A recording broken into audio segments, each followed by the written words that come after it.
Yeah, we about to go live. That's all right. As long as you ain't slow down. Act like you got them skate. Act like you got them skate.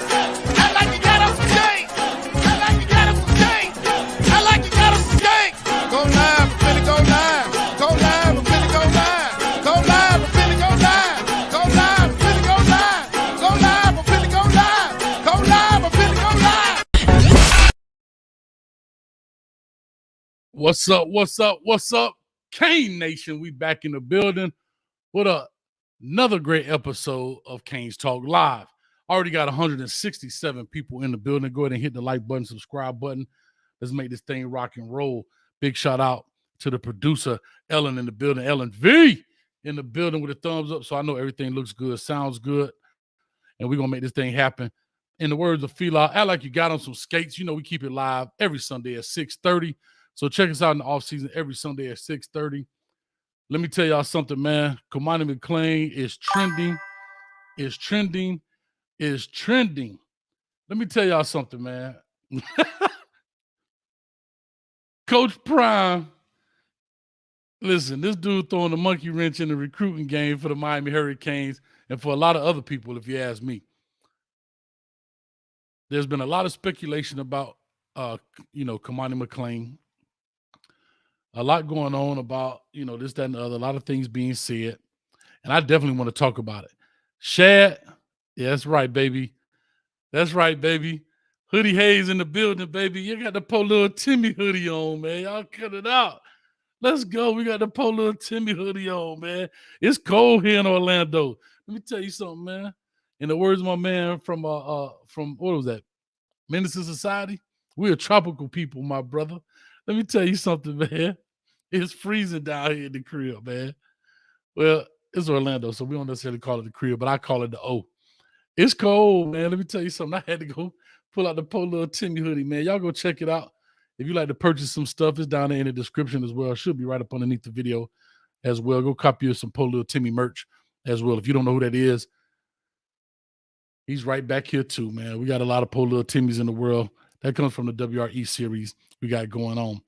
But anyway, Shad, I've been trying to get in contact with you, man. Hit me up on Twitter.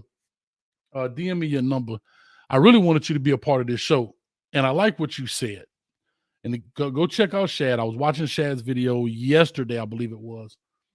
And he was talking about coaches using players, coaches, not it is double standard of coaches using players to further their career, but yet at the same time, he went through a whole thing. It's a great video, actually. But he's talking about, we want players as a Miami Hurricane fan base to come here and build something. But then he kind of talked about, and he said in the words of Groove, and y'all correct me if I'm wrong, Shad, you call in when I open the lines. But he started talking about, it's hypocritical in the sense, how Coach Cristobal came to Miami for about a month and decided to leave. He should have probably stayed and helped build a program. I'll let y'all go through his video. He can explain it when he called in. Speaking of, he just dropped a dono in the building. He said, I hit you up yesterday. Dang, I missed it, dog. Where'd you hit me up at? Was it Twitter? I'll check it out right now, and I'll definitely do that. And I may just send you the link, and I want you to call in. But let me know what platform you hit me up on so I know. Because I want to have a conversation with you as well about what's going on. But anyway, long story short, somebody said don't blame Prime. I'm not blaming Coach Prime. I'm just talking about, here's what I'm saying about Coach Prime. This is not a blame. But when would Colorado be in the running for the number one recruit, DB recruit in the nation? They're not. It's because of Coach Prime they're in the running. So I'm not blaming Coach Prime. That is furthest from the truth. I was just saying that the Prime effect has created this uproar here when he is already committed to the U. And apparently, as a lot of sources say, like I said, I'm not a breaking news channel, but a lot of sources say that he's currently in Colorado. There's been speculation about, his I don't know, location or whatever was Tampa. whatever the case may be. I don't know. I'm just here for the entertainment value of this whole deal. I have to be very honest with you because I have my views on it, and I love to talk to somebody else. Ellen says, I'm on my phone. I don't see the Timmy Merchant in the description box, but if you're on Coach's channel page, there's a store tab. Yeah, definitely there's a store tab. Or if not, you can go to the website, which is right here, CoachHayesFootball.com. You'll see a nice young lady modeling a shirt. You can click that as well. Smooth say he's not coming home, Coach. I don't know. I got to check Twitter. I'm checking Twitter right now, Shad. Maybe I blew it. I suck at social media, bro. I suck.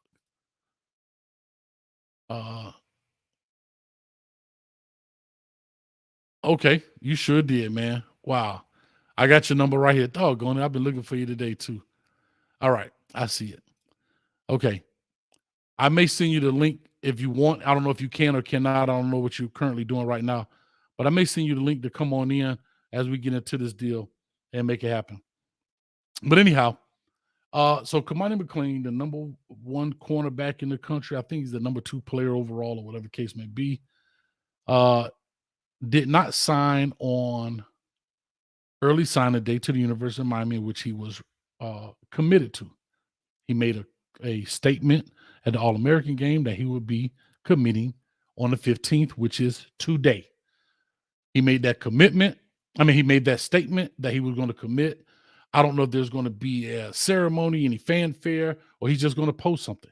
Who knows? But what I do know is it hasn't happened yet that I know. So I need the team to watch out, scour Twitter, open up all your other phones or whatever you have. So hopefully it breaks on this show. But I'm going to open up this thing and I want to get some what you call it in here as well. I would love to get some thoughts on you guys in here as well. King David in the building. Right here we go. King David said, what's good, Coach Hayes and the team? Y'all hit that like button. I appreciate the $4.99. Thank you so much for that. As well as I have Cash App is open. So if you'd like to donate to Cash App, you'll see it scrolling down here below Mr. Alex Tabio. You have PayPal as well as Cash App. You can do that. We get to keep 100% of that. So if that's your choice, I'll definitely read whatever comments you put up on there as well. Norman in the building. Norman for the $12. Says, Cormani played UF, Miami. He could be playing Colorado also. Saban retracted his offer due to red flags. Miami has moved on also. That's interesting. That's interesting, Norman. Who knows? Who knows?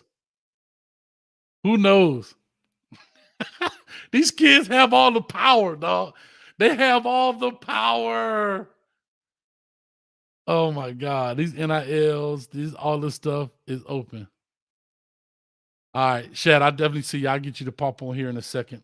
I want to get your thoughts on it. Let me do this invite. Let me get a copy of this deal here. I'm going to send it to your Twitter. Wow. Because I want you to explain your part about this because we talk about kids doing what they need to do and so forth and so on. I don't know what Cormani's going to do. I totally understand. I totally get it. But we'll find out real quick. All right. Yeah, Shad, I just sent you the link. Okay. So I don't know what's going to happen here. The fans have been talking both ways. So you have some fans who are, I don't know if you want to call them a traitor. That's the fandom. You have some fans saying, hey, this kid got to make his own decision. I get it. Some fans talking about the mom. These Hurricane fan base, y'all a little wild, boy. Y'all a little wild. But anyway, big shout out to the Miami Dolphins who gave their all. And I'm a Hurricane fan, but I'm also a Dolphin fan. And for all those Dolphin fans out there, I got one thing to say. Miami has the Dolphins, the greatest football team. We move the ball from goal to goal like no one's ever seen. We're in the air. We're on the ground. We're always in control. And when you say Miami, you're talking Super Bowl because we're the Miami Dolphins. Miami Dolphins. Miami Dolphins #1 because we're the Miami Dolphins, Miami Dolphins, Miami Dolphins, #1. Yeah, y'all go ahead and donate to that, boy. That's some prime time singing right there. Because I am a Dolph fan, if you understand me. But anyway, with all that being said, I'll wait for Shad to pop in. I'll open up the phone lines here in a second. I don't want to interrupt. I want him to get his point across and we get that going. Jaheim Singletary has been a big talk in this deal. Jaheim Singletary has entered the transfer portal, big time Jacksonville native, I guess. He's from Jacksonville area, has entered the portal, and they say Miami's in the rushing. All right, there you go, Reggie. They need to do a Coach Hayes on song, baby. Well, I got a story to tell. You hear me? So yeah, they need to do one. But anyway, yeah, that's what it is, man. In that sense. So who knows what's going to happen, man? To the fact of Cormani McClain, there's technically he can't sign his letter of intent until February 1 of this year. It is closed right now, so he can't necessarily do that. But what he can do is he can sign the financial aid form. It's still not technically binding, but he can do that in that sense. It'd be very interesting. There's been speculation about grades. I don't know. I know Pokeway, who covers that area. Big shout out to Pokeway. Go follow him on Twitter. I'm not sure if he has a YouTube page, but I know he's big on Twitter in these different spaces, on Twitter spaces. But Pokeway is closer to the situation. I don't know about grades. Like I said, man, I'm here for the entertainment value. I'm not a breaking news channel. I'm just here to have fun with it and make it happen. All right. Let me do this also before we get pushing. I would like to give a rest in peace and moment of silence to the Georgia football player as well as the staffer, Devin Wilcock and Chandler LaCroix, who passed away in an accident, I believe Sunday night, early Sunday morning, if I'm not mistaken. If I'm saying that correctly, early Sunday morning, Saturday night. That's so sad. You know, these young people got their lives ahead. I don't know the extent of how the accident happened, why it happened, what happened. I have no clue. But what I do know is that those two young people passed away in the process, and so that's very sad. And our hearts, prayers, and thoughts go out to both of those families, the Wilcock family as well as the LaCroix family from the University of Georgia. Wow. That's huge right there. All right, I got my man on. Let me give a quick dono right quick. Norman, I guess that $10 for the singing, so I thank you very much. I thank you for the $10, man. And Shay Smith says, so Coach, you think he would never entertain Colorado, but he chose Florida over Miami as well? So maybe there's a thing that moved him that outsiders are not aware of. I'll be honest with you, Shay, I have no idea what these kids are doing. It's probably so many people at them. There's so many, you got family that thinks that's the right decision. He has to make the right decision. These coaches are after him. These NILs are after him. And we're talking about a 17, 18-year-old kid. He's not a young man. He's a kid. And he's trying to think about it. But I have my own thoughts about it.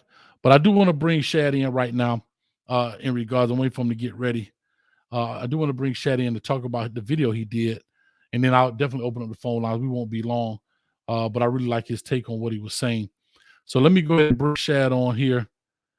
This is the Coach Me Coach podcast. 562 people in the building. Hit the like button, subscribe button. I had to put on the subscribers notification just because if I did not, the robots would kill us and they'll be all through this chat and they'll be disrupting the whole deal. So I didn't want to do that. Anyway, there you go, L55. The real agents are in the mix now and they'll tell them what's going on. But anyway, let me go ahead and bring my man Shad in the building. Shad, talk to us, baby. What's going on with you, man? Y'all clap it up for my man Shad. Hold on, I got to get you right. You come on the show. Got to clap it up for Shad in the building. That's good. That's good. You can hear me good? I can hear you loud and clear, man. I can tell you out there in that big rig, making it happen, man. Delivering products around the world. So talk to us, Shad.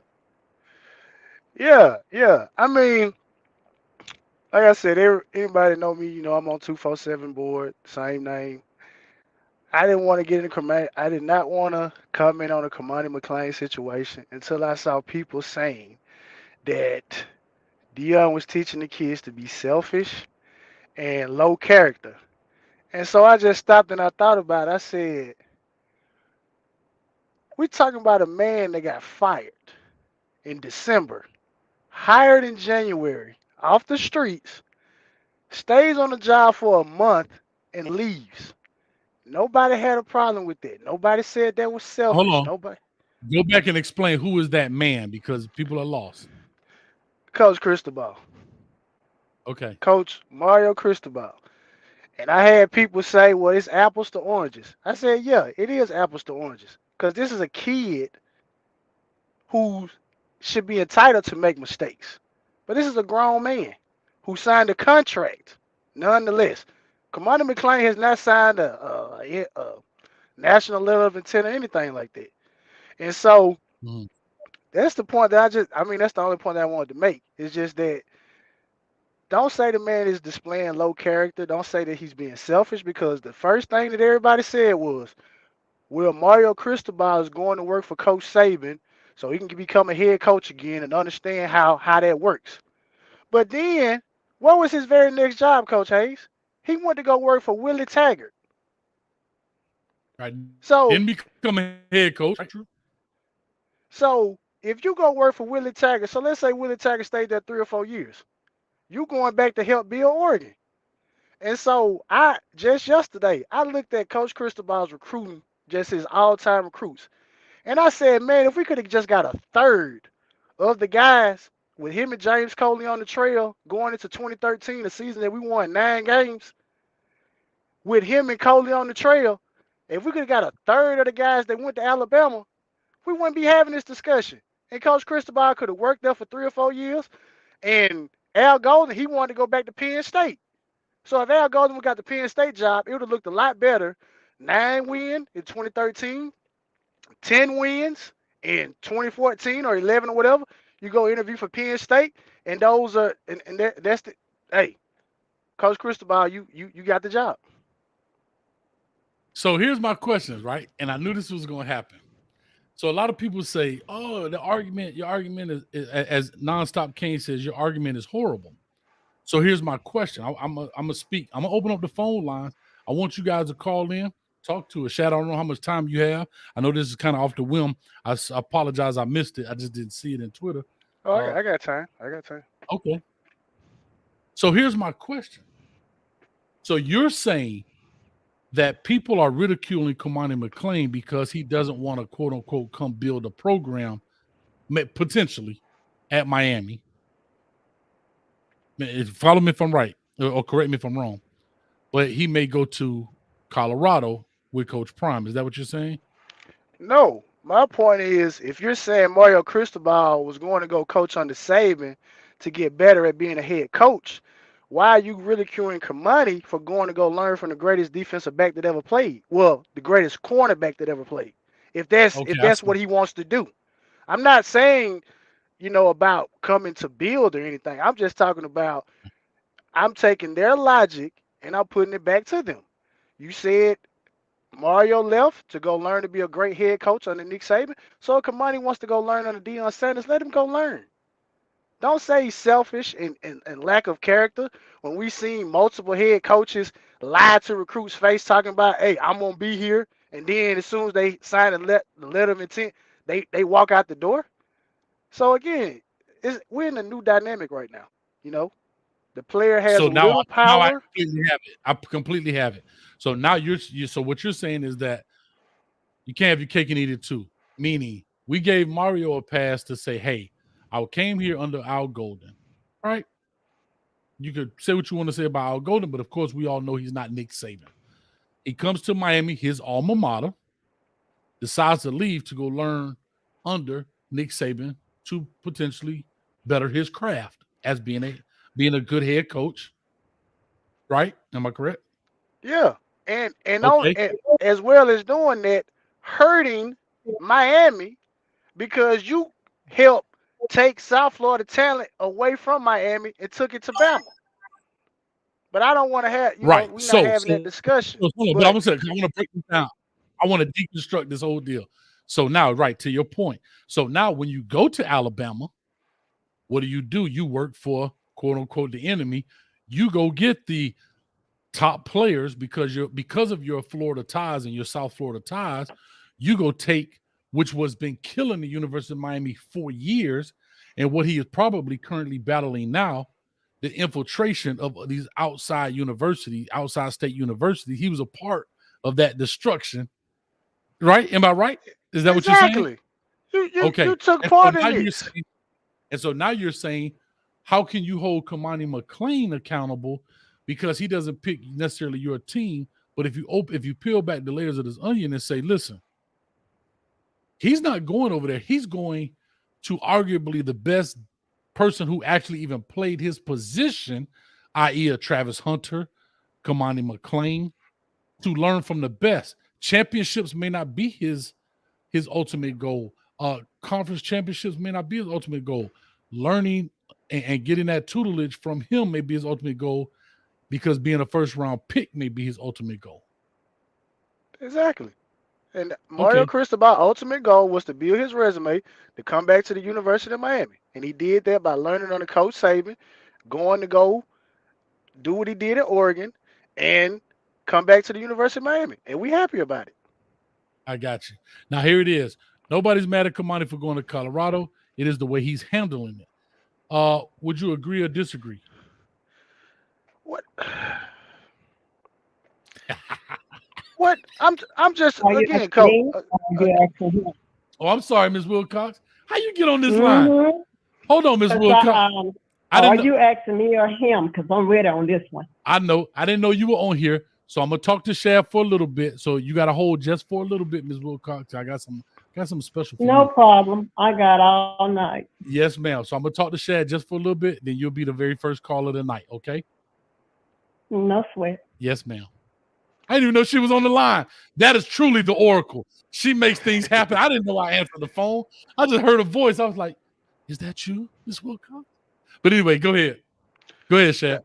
Again, let's ask the same question. What did Mario Cristobal do before coming to Miami? When they said, "Coach, are you going to Miami?" when he's at Oregon, I haven't spoken to anybody at Miami. I haven't did any of this particular stuff like this. So you're essentially, that's the same thing Cormani's doing. It's the same thing. So I'm just looking at it from the vantage point of, yeah, he may have said, going to visit Colorado, but it's the same. I mean, he hasn't verbally said he's going to Colorado. Wasn't he supposed to announce already? He hasn't announced. He was supposed to make an announcement today. There's no announcement. It may be one later today. So by all intents and purposes, he's still committed to the University of Miami. But again, and remember, Colorado is a couple hours. What is it? 2 hours? 2 hours behind the central time, Mountain Time. So they 2 hours behind. It's only 7 o'clock Eastern. It's only 5 o'clock there. So who knows? Who knows? This is another statement I want to make about the person saying the way he handled it. People were mad with Ruben Bain going through it, and Ruben Bain wasn't even committed. Y'all were mad about him taking visits, saying Alabama's the leader, Auburn's the leader. Oh, what is he doing? All this stuff like this. This is one of the reasons I don't like getting into recruiting, because you end up talking out of both sides of your mouth. Ruben Bain wasn't committed, but y'all were mad as if he was committed. Cormani McClain is committed, and it's not just, he took a visit. He got into February to sign. Coach, what did you say about JTT? I always use that example. He signed in, what, June or July? I was just about to bring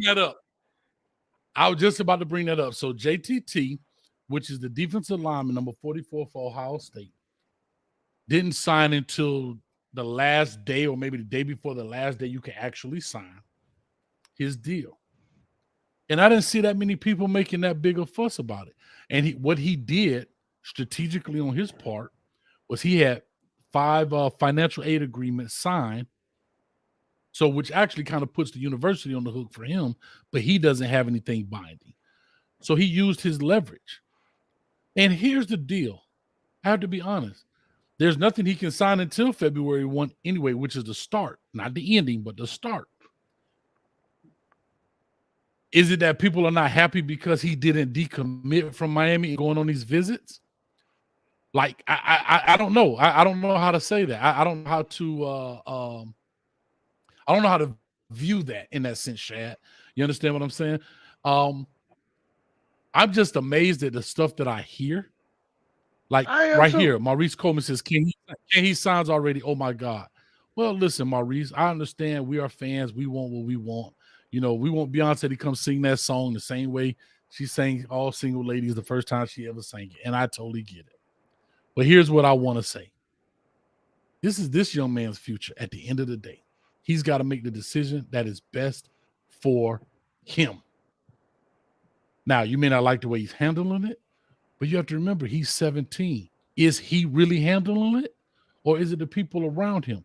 Let's be careful where we put blame. And I'm not trying to make an excuse, but at 17 years old, and Streeter always get on me about this. Hayes, when you were 17, would you make the same decision you make now that you're 45?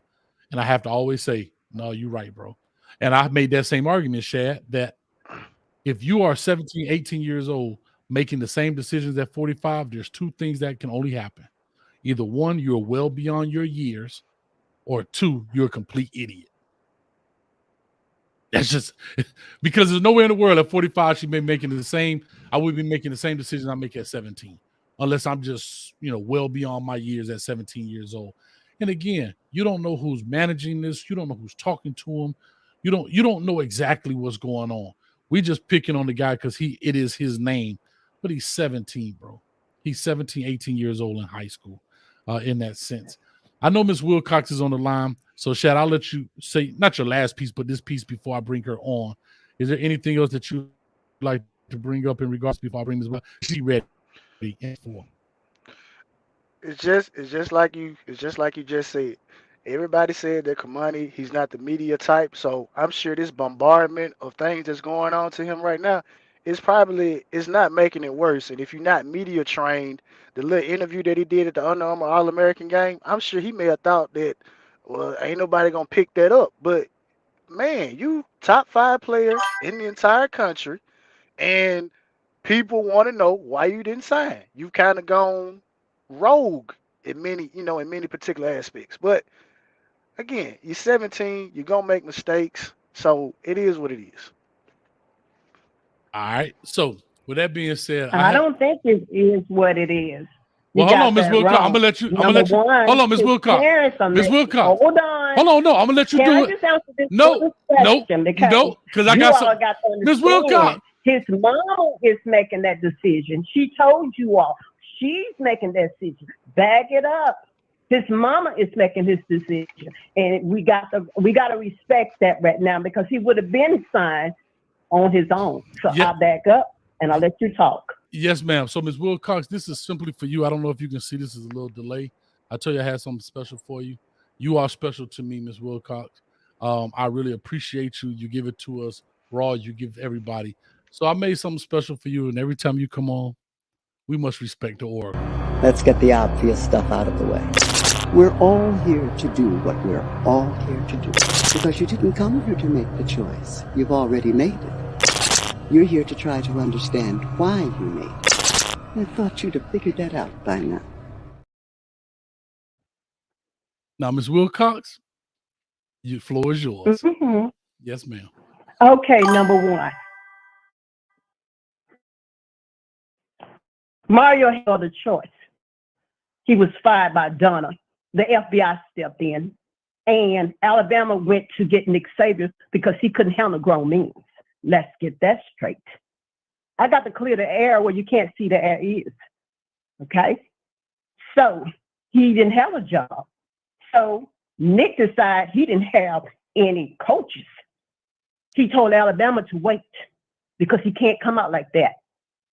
And don't hide the facts. He didn't have no coaching staff. Donna got rid of him, and everybody went with Alabama because Nick did not have no coaches. Let's get that straight. Okay? Let's go on to the next. His mama is running the show because everybody wants him. But at this time, the NCAA has put a hold on the transporter where lives finna feel the heat. because what Deion Sanders just doing. Deion Sanders not getting paid. He's building his brand in order to meet that money that he needs. So let's get that straight. Okay? Money is a factor all the way around this. So which one you going to go with? Okay? The gentleman that already been with Oregon, he has have 10 wins compared to Deion Sanders just coming over 1-11. He's building his brand. So if I was his mama, Miami is have the lawyer that's already say that he can get that money. Coach Prime can't say that because he's building his own money off the kids. Get that straight. Okay? See, the thing is that muddy water, that's spot dry land right now. Okay? The child is in the middle of a wind wire. Miami doesn't fit what he needs. Okay? You may not like it, but if you want to get paid, if I was mama, I'm going to put him wherever Miami is because it's legal. Where Deion Sanders is, it's not legal. He's billing to get his money first because they keep saying they can't find the money they need for him. Okay? So we all sitting back. But the thing right now, they're about to shut down everybody. So the NCAA is going to shut everything down. You must didn't get that news. Okay? And I'm like Kobe, and I'm out. Bye. By Miss Wilcox. By Miss Wilcox. For those that don't know, that's the Oracle. She said what she said. She meant what she meant. And as the intro goes, I'll play it again for the first time. I'll play it again. So y'all don't know what she's talking about. You better figure it out. Because guess what? She know what she's talking about. You may not catch it today, but tomorrow you're going to be driving the car and be like, oh, that's what she meant. So as she says, we here to do what we here to do. Huh? You already know why you here. You here to figure out why you made the choice. Thought you would have known that by now. Let's play that one more time for Ms. Wilcox in the building. Let's get the obvious stuff out of the way. We're all here to do what we're all here to do. Because you didn't come here to make the choice. You've already made it. You're here to try to understand why you made it. I thought you'd have figured that out by now. Exactly. I thought you would have figured that out by now. Now, I don't know about the FBI and Nick Saban. I'm a little lost on that part. But let me tell y'all something. We got over 1,000 people in the building right now. I appreciate you guys. Hit the like button. Hit the subscribe button. We're trying to get to 30,000 subscribers by February 1st. We already passed 29,000. We are on the road. Let's make it happen. So what I'm going to do, Shad, I'm going to open up the phone lines already. The Oracle, if you notice, there's no phone number up here. She is magical. She called in. I don't even know how she got on the app. The app, I just opened it. The lady is amazing. She is amazing. I'm going to give you 2 minutes to speak. Let's put the phone number up here, 321-328-8235. I have to give you 2 minutes because we got so many people in here to make your point across. Call or talk to us, 708. I already know who this is. This is Chi-Town. Can you call or talk to us? You got 2 minutes. I got to stick to it, or my producer, T. Hines, will cut you off. Yeah, that's all cool. But go off of what Shaq said. I do agree that we need to let the 17-year-old take his bumps and bruises or whatever. I can understand why people are upset. You know, people, as you said, Coach, you don't burn bridges. You know, be open about it. Be like, hey, yo, I'm going to go visit Colorado or do whatever. I really care less as long wherever you sign. But at the same time, though, if the coaches didn't know you were going, I feel like that might rub some people the wrong way. You know, like when that report said that the Miami coaches went to the school and he wasn't even there. Like, I don't know if that's true. I don't know half the stuff that gets reported is true. I don't know. But if these coaches really did put in all that time and effort on trying to get you to sign, just be open about it. Just be like, listen, I'm going to talk to y'all straight up. Be like, listen, I'm going to Colorado for a visit. Nothing's changing, but I need to go and see how this is. You know, you don't leave somebody high and dry like that.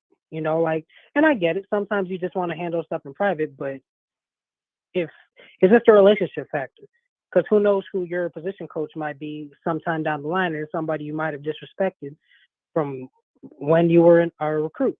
Mm-hmm. So I could see why that might rub some people the wrong way, like that Derek LeBlanc kid who committed to Penn State. and then Manny Diaz became defense coordinator. Like you said, you never know who the coach is going to be. So just be upfront about it. And there's no point in playing games. It's all going to come out anyway. I can agree with that. But again, we're talking about 17-year-old, right? Well, what if you were advised, hey, let's just go on this trip? Like, that's the part. I get what you're saying, because I don't know how old you are, Shatan, but I guarantee at 17. Yeah, do it anyway, but old enough to know better. Yeah, but that's your mama, or that's your uncle, or that's your whatever. And I get it, right? Like, I totally understand where you come from. Shad, any rebuttal to this? Because 2 minutes is up. Any rebuttal or anything you'd like to add on to what he said? Well, the other thing, again, like I said, this is probably my first year really looking at recruiting. But one of the things that I know, at least from our vantage point, is that we did not want certain players coming out and saying that they were visiting Miami. So we're asking for something that we ourselves are actually embarking in. I think it was a linebacker from Texas or something. He was supposed to come to visit Miami. Texas found out about it. They put the clamps on it. He didn't come on the visit. It wasn't supposed to get out. So, I mean, it's kind of the same thing to me. I mean, it's disrespectful on both sides, but like I said, I like to look at things objectively. We're not doing anything. He hasn't done anything that other recruits haven't done. That's why they call them secret visits at the end of the day. But, that's all I got to say about that. All right. Well, Shy, I appreciate it, man. We got the calls rolling in. Go ahead. Last point. No, that's it, Coach. I just want to say that, man. We all cool. Yes, sir. Thank you, man. I appreciate it.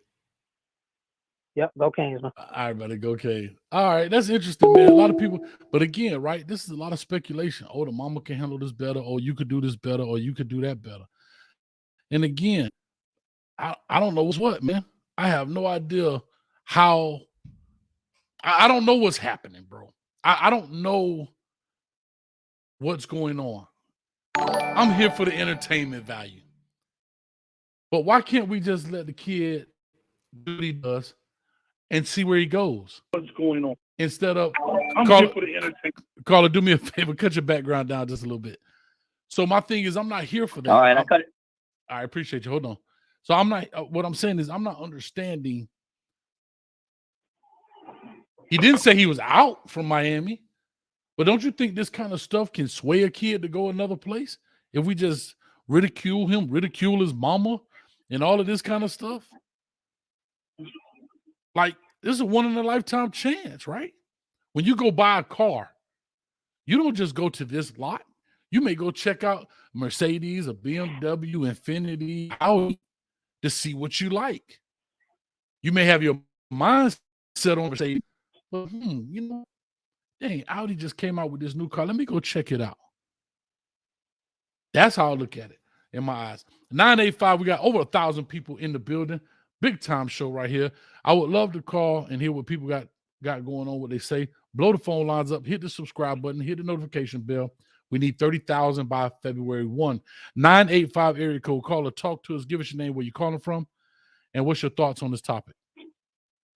Man, you got Rocky from Louisiana, Coach A's. I'm on fire tonight. You ready? That boy on fire. Hold up. Rocky from Louisiana. Rocky from Yes, sir. All right, I got to give you the horn there, brother. Let's go. You got it. First of all, here we go. All right, here we go, Rocky. Let's get it, baby. 2 minutes. Go for it. First of all, every Miami Hurricanes fan out here that is bashing Cormani McClain should be ashamed of themselves. They are hypocritical as hell. Because if the shoe was on the other foot, we'd be joking. We'd be laughing about getting a visitor in there from somebody that was committed somewhere else if they were a big-time 5-star, and we'd all be clapping. So everybody is bashing Cormani McClain, and this kid is worth blah, blah, blah, ain't worth the crap. Forget all that. That's a joke. That's another sad excuse for, that's another sad example of our fan base being hypocritical as hell. Hypocritical as hell. That's number one. Cormani McClain can go wherever the hell Cormani McClain deems is best for him, point blank, period. Point blank, period. The elephant in the room that nobody wants to discuss and nobody wants to talk about is the situation that has been created by the adults in the institutions that have instilled this NIL situation. Okay. And what I mean by that is this has been a beast that has been growing for years. This didn't magically happen yesterday. This is, Cormani McClain is an example of what the issues are in college football. All right. And the people that created this monster are the biggest cowards in the world, because they want to sit on there on top of a podium and talk about, oh, we have a problem in college football, and I'll name names: Mac Brown, Ryan Day, Brian Kelly, name names. They all want to sit up there and on their high horse and talk about we have a problem. But when it comes down, okay, what should we do about it? They all sit back down, cower down, and don't do a damn thing. So what you end up having is you have 5 stars like Cormani McClain get caught up in these situations where a 17-year-old kid is getting pulled a million different ways. And Miss Wilcox does have a point, getting controlled by moms, dads, uncles, handlers, spiritual advisors, you name it, that all got their hand out looking for a payday. All right. And they take advantage of the kid at the end of the day. Cormani McClain can go wherever the hell he wants. He deems is best for him. And it's open season. Why? The kid didn't sign. We might not like it. But if the shoe was reversed and on the other foot with the Miami Hurricanes, I mean, wouldn't we be giggling and laughing? Tell me I'm wrong. Nope. Tell me I'm wrong, Coach. I can't say you're wrong, Rocky. You giving them body blows, Rocky Balboa. Let me tell you something. You rocking the body blow. You like Rocky when he was in the meat locker handing out them lefts and rights, dog, because you're 100% correct. Let me tell you something. One thing I have said about this fan base, we are quick to whip on somebody when it's not in our favor, but when it's in our favor, we want to stuff them in the locker. We want to do this, that, and the other. So I'm with you 100%.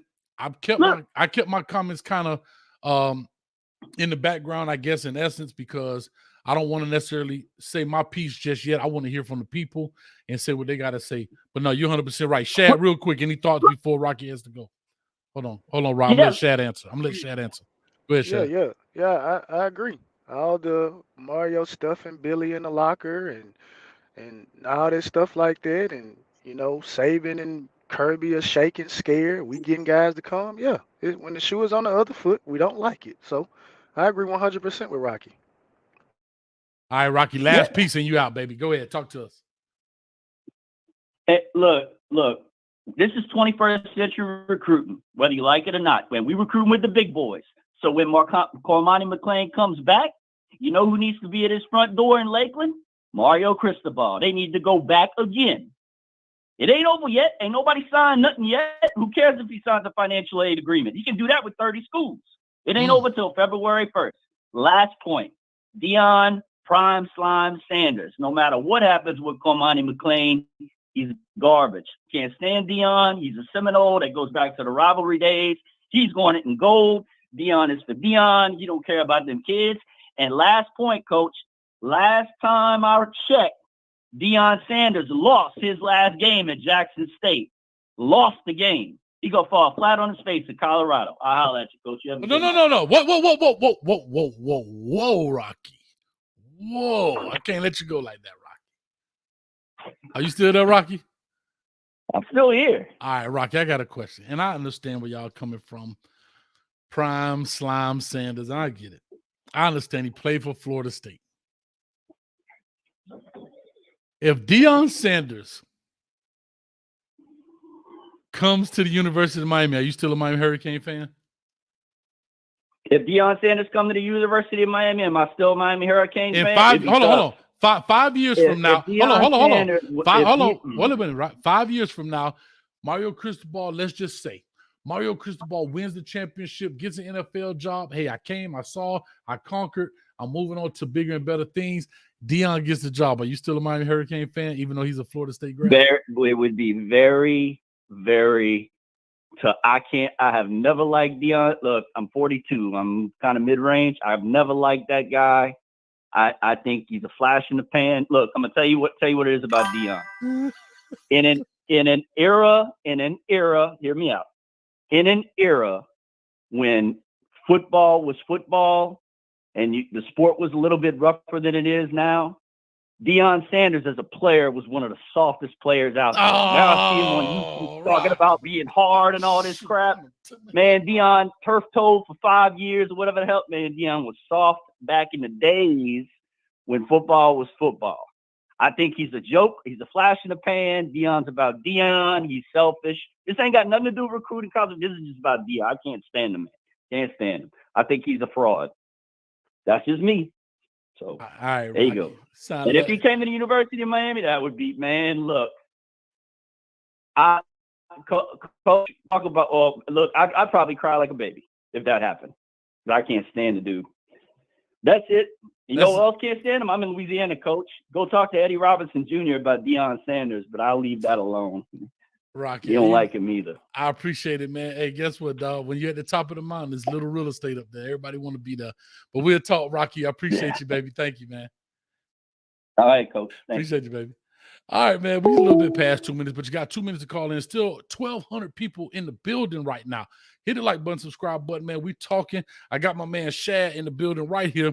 Go check him out. Ellen, throw his thing back up there for me. Throw his channel up there. Go check him out. Got great content. Shad, what's your thoughts on what Rocky had to say in regards to basically what he was saying? I disagree. And then I'm going to talk about this comment right here, this dono that I got on the screen.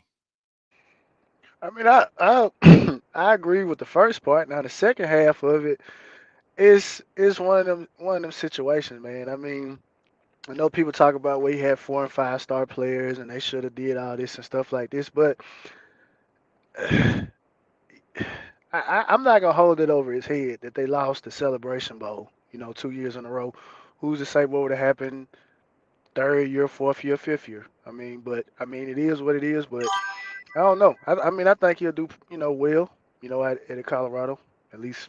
So, and like I said, I'm one of the guys that's like, I know the rivalry with Florida State, but I got an NFL team, and if a Florida State player come over there, I can't say that I hope he does bad because that affects my entire team. So that's the mindset that I have about it in terms of Florida State players, Florida, Notre Dame, as well as Ohio State. So that's the way I look at it. So here's how I look at that.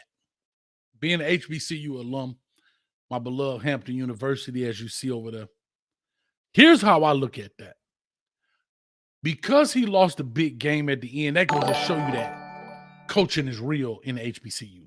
See, people look at the glass half empty. I look at it half full, simply to say, you can have all the talent, but it's still some good coaching going on. See, just because you get all of the good talent, still don't mean you can't be out-coached. Now, on the flip side, does that mean Deion Sanders can't coach? That's still kind of left to be seen, right? Because I don't think he's had enough time on task to truly gauge, can he truly coach? I have to be very honest. We know he can recruit. We know he can promote. We know he can incite. We know he can motivate. But we're talking about the X's and O's. We're talking about the nuances of coaching, scenarios, philosophy, schemes, in-game management, that kind of stuff. But and this is not a knock. We're just talking about time. I mean, bro, you have 2.5 years of college coaching under your belt. You haven't met some real gurus yet. I have to be honest. But when you got to the top dog, to the top game in that level, yeah, you copped the L into his own knowledge. Like he said, well, we just didn't get it done. I'm not knocking him. I'm just saying the positive in all of that loss, that it goes to show you some good coaching going on HBCU level. Go ahead, Shaq. And the only thing I want to say, because like I said, I'm real close to the Jackson State situation, but FAMU came to the SWAC, and FAMU is synonymous for getting as they call it, P5 rejects, and FAMU did not just run through the rest of the SWAC. They didn't look as impressive as Jackson State looked, and FAMU has been doing that. So I do give credit Deion for kind of coaching the talent, and then in certain games just realizing, hey, we're more talented. Let's go out and out execute. FAMU in many instances did not do that against comparable talent, against the same talent, and they were in a situation where they like Jackson State. They were getting a lot of guys that came down from the P5 level, and I think that's something Uncle Luke spoke to, where it's like that's what they looking to get. They not necessarily looking to get the high school guys. So FAMU was in that same situation. So let's make the argument across the board, right? And All right, again, being close to the SWAC again, a some of those players on those other teams, they came from P5 level as well. But again, like I said, obviously Dion was able to bring a light to it, but they weren't just going against, 1-star, 0-star players. A lot of those teams that they played did have talent on that team as well. But, it is what it is. But I that's understand true. what you're saying, Coach. No, that's fair. All right, so let me get to the U-Town comment. U-Town for the 499. Thank you. I was talking about Cormani McClain being a 17-year-old young man, making a decision best for himself, so forth and so on. He says he's 1 year from being able to fight in a war. Please with the he's 17. Okay. U-Town, I want to say this. Yes, you're right. I agree. But those same 17-year-olds have a decision to make as well. You understand me? Those same 17-year-olds have a decision to make as well. Carla, turn your background down a little bit. Give me 1 second. Meaning they don't have to go to war. There's not a draft going on. These are decisions those 17-year-olds going to war are making. This young man is making a decision that can change the rest of his life, and it is a gamble. If he decides, let's just say, I'm going to give you both scenarios. He decides to go to the University of Miami, and it doesn't work out. He's going to be like, I should have went to Colorado. Well, he could go to Colorado, and it doesn't work out. I should have went to Miami. Guys, these are major decisions. These universities and institutions that these kids go to are truly what helps them or what determines if they go to the next level. Like they're not making a decision. These young men are not making a decision, and it doesn't affect the bottom dollar. NIL, I don't even think he's looking at NIL. I think he's looking at what can get me in life-changing money. NIL ain't life-changing money. First round draft pick, first top 10, life-changing money. That's the difference. What's going to get me $40, $50 million signing bonus or whatever signing? If I don't play after 3 years, I got $50 million out of that deal. 40 million, whatever. And I have to say this, it would be stupid for him not to entertain a Deion Sanders offer as a cornerback. Not a 3 technique, not an offensive tackle, not a running back, but to be, in essence, coached by, and I'm a Kane fan. I tell y'all that, but I'm a player fanatic. I always say that. It would be asinine for this young man not to go talk to Deion Sanders and see what's to offer, especially with Travis Hunter. Hey, let me go talk to Travis. How has your experience been? You took the first leap. How has the experience been? Are you looking at how is the potential? What does it look like? You can't tell me anybody in this chat with any ounce of sense would not advise their son or daughter to do that same thing. All of you guys got corporate kids that may go in the corporate world. You want them to do an internship with who? If they're going to go in the technology space, you don't want them to come to Coach Hayes football for technology. You want them to go to Google or Facebook or Silicon Valley. Even though I was the first one to offer, hey, guy, I really take your son, Shad. He can really come help me out with my technology. I'm Coach Hayes. Or would you go over to Steve Jobs? Or, I know he's passed away. I apologize. But to Google or Silicon Valley from the technical space, the top people that do it. Come on, y'all. That's one. Caller, let me get through these donos because we got some big ones here. And I apologize. Let me get through these donos, and then I'll take the call on. Big Wick Clean. He says, Deion is not a proven coach. We talked about it earlier. He was outcoached a few times at JSU. We talked about that piece. All that we coming ain't gonna fly in the Power 5. Coach, they gonna have to come for his head. He better have his X and O's on point. I'll let you answer this, Shad, as well. But I have to say this also. Caller, I apologize. Please hold tight. Here's what I have to say. You are 1,000% correct. But he's changing recruiting. Deion has changed the landscape of recruiting. Landing the helicopter at the practice field. Ooh, that's so 2010. It's 2023, dog. It's changing, right? And here's what the problem with it is. Recruiting changed when Oregon started with the uniforms and the facilities. Nobody complained about that. What they say? Yeah, that's that Nike money. Then the big boys started coming and doing stuff like pulling up to what? High schools and helicopters. We saw Manny Diaz pulling boys up on a yacht. Huh? Now Deion comes and changes it. And it's me. It wasn't me when Nick Saban jumped out with that ugly pink coat on the practice field. Come on, y'all. We got to be fair. So to your point, yes, you're correct. And I said that Deion got to win games. But for right now, I think he's playing it correct. And I got one more big-time dono for the $40. Thank you so much for the $19.99 Big Wheel Cleaner. Laugh out loud, $40. Cormani doesn't make or break this class. If he want to go let them go, then let him go. We need to continue to build a foundation that is broken by one player. I totally agree with that. Shad, I'll let you speak briefly on that, and then I'll get the caller in. Talk to us. Yeah, I mean, I agree with the last particular point. This dono right here. But at the end of the day, in situations where when you really look at these classes and it's only 6 or 7 guys really panning out, if you're losing one of those that you feel like is gonna pan out, it's not gonna break the class, but it kind of does water it down. But we still got a great class.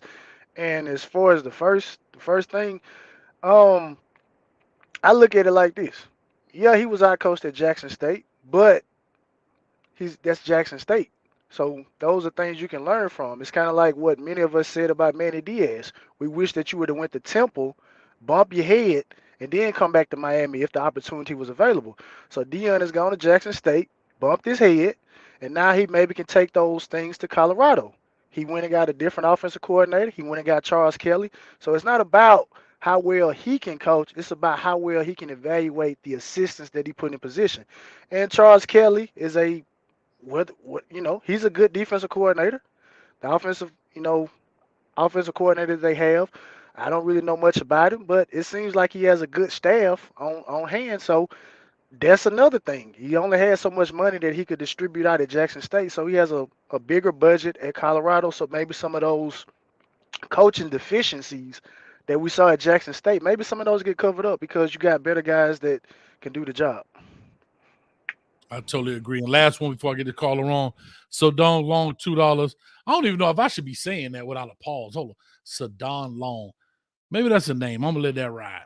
Oh, I see. It looks like you got a thing on your avatar. All right, I'm going to let that ride because sometimes people be funny with their stuff.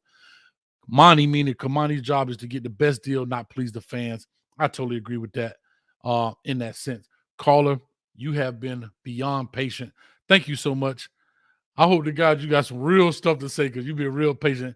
Caller, you got 2 minutes on the timer. Give us your name, where you calling from, and let's get this thing going, man. What's your thoughts? Hey, it's Keyshawn from Fort Myers, Florida. Keyshawn, what's up, baby? What's up, Coach? I think I can speak for everyone because I have a lot of parts in this. I'm a HBCU student. I go to FAMU, right? I'm from Fort Myers, Florida, which is Deion's hometown, so I can speak about relationships he's built. And at the same time, I'm a Miami Hurricanes fan.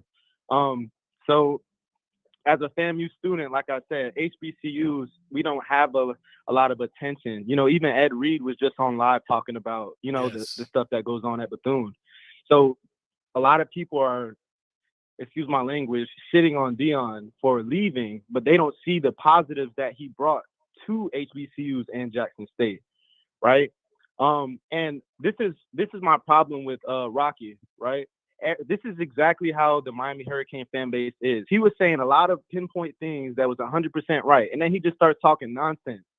Like, that's exactly how our fan base is. Like, one minute we're like, oh yeah, Manny Diaz is this, oh yeah, this. And then it's like some complete utter ridiculousness, that makes no sense. And I'm a Miami fan, so like I see it all the time, right? But the same way they knock Deion is kind of the same way that we can knock Mario. Everybody says, Mario can't coach, but he can recruit. When you get the guys that you can recruit with, even if you got a bad coach, if you got Manny Diaz, but Cormani McClain is out there, right? If he's that good of a recruit, no matter what coaching does, talent makes up for coaching mistakes, right? Not to say you can't develop players or you can't coach, but it's better to have a 5-star like Cormani than, a 3-star corner. That's my point. And so that's what I want to say about the coaching with, Mario and Coach Prime. But, as a FAMU student from Fort Myers, a lot of people talk about Deion and he's not really a winner and he's soft. Listen, man, this is one of the greatest football players of all time. You cannot be a Hall of Famer being soft. You know what I'm saying? So that's what I want to say, reiterating off of Rocky. I'll let y'all respond. Thank you, man. I really appreciate that call. Thank you so much, man. Hey, I'm proud of you, even though you made a huge mistake, right? Just like Cormani McClain doesn't want him. You made a huge mistake by going to FAMU instead of Hampton University. But guess what? I understand. Listen, I understand. It's not your fault. It's not your fault, Keyshawn. I'm just teasing you, man. But again, I understand where you're coming from. Thank you so much, man. I'm proud of you, man. Keep your head in the books, man. And hey, keep grinding, bro. Thank you, man. Thank you. I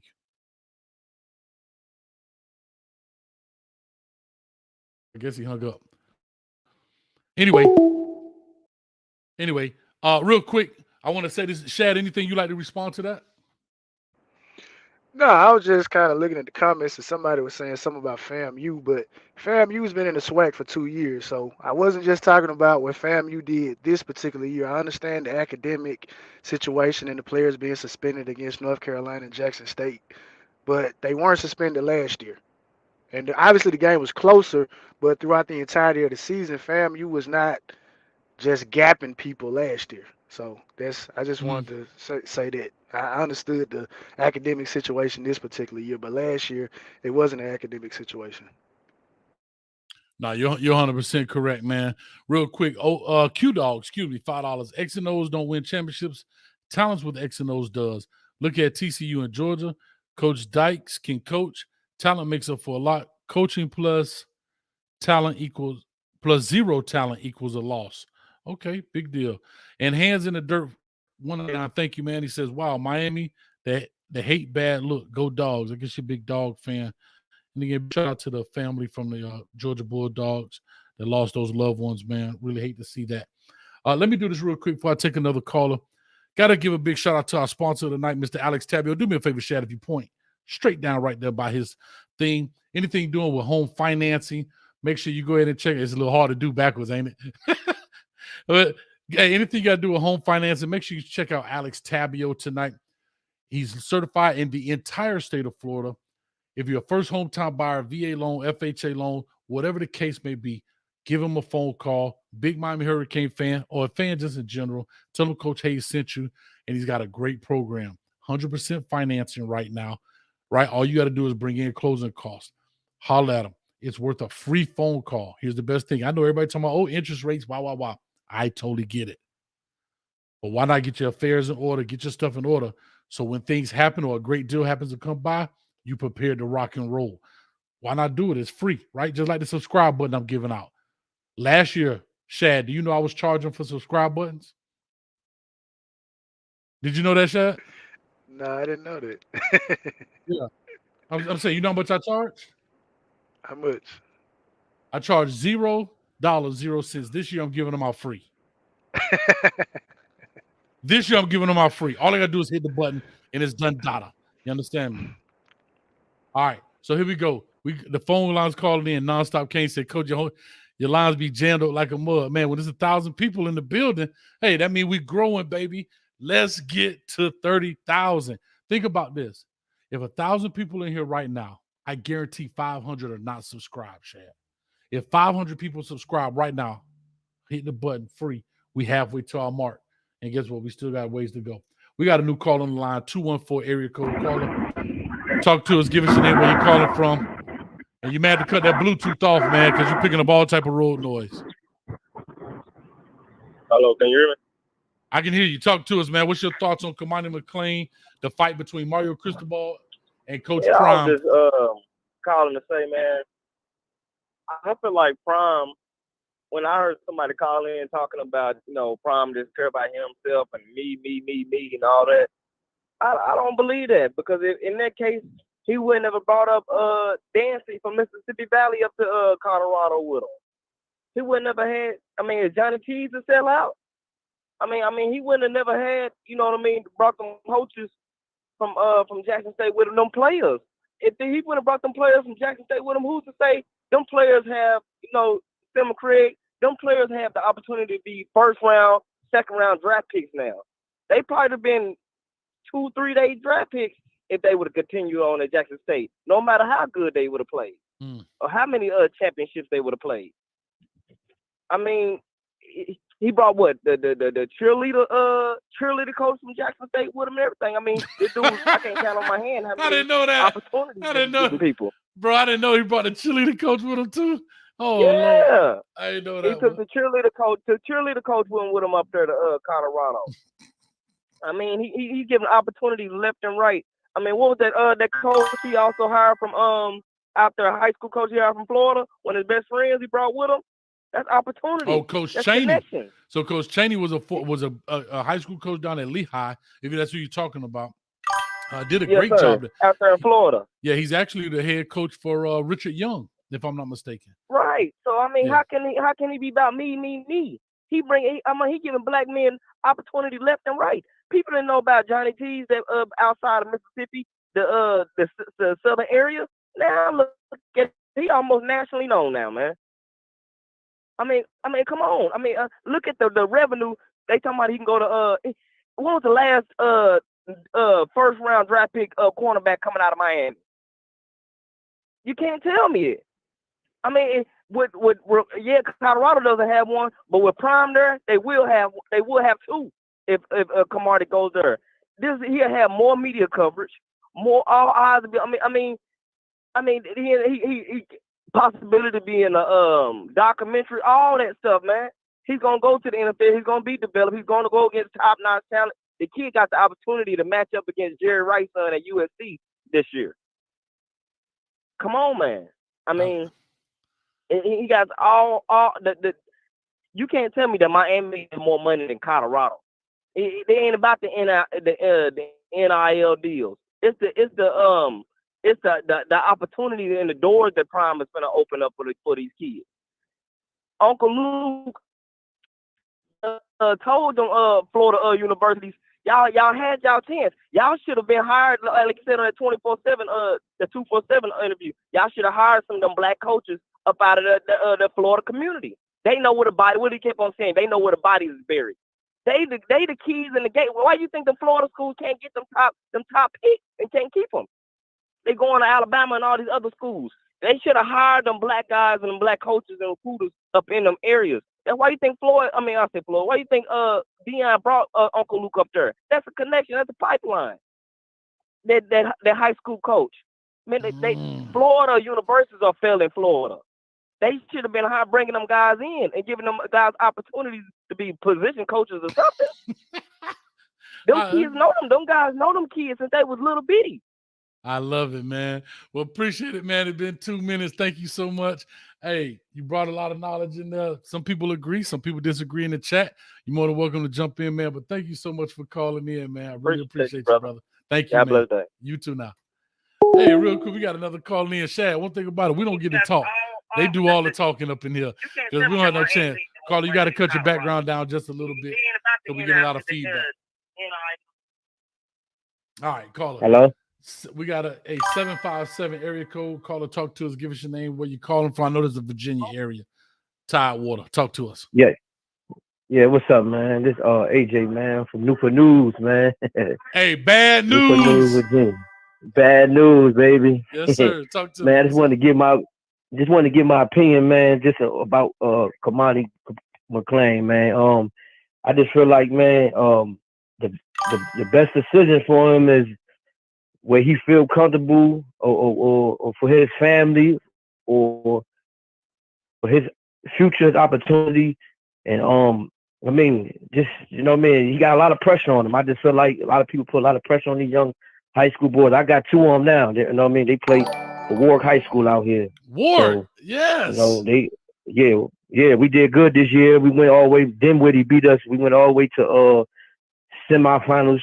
We was one game away from going to states.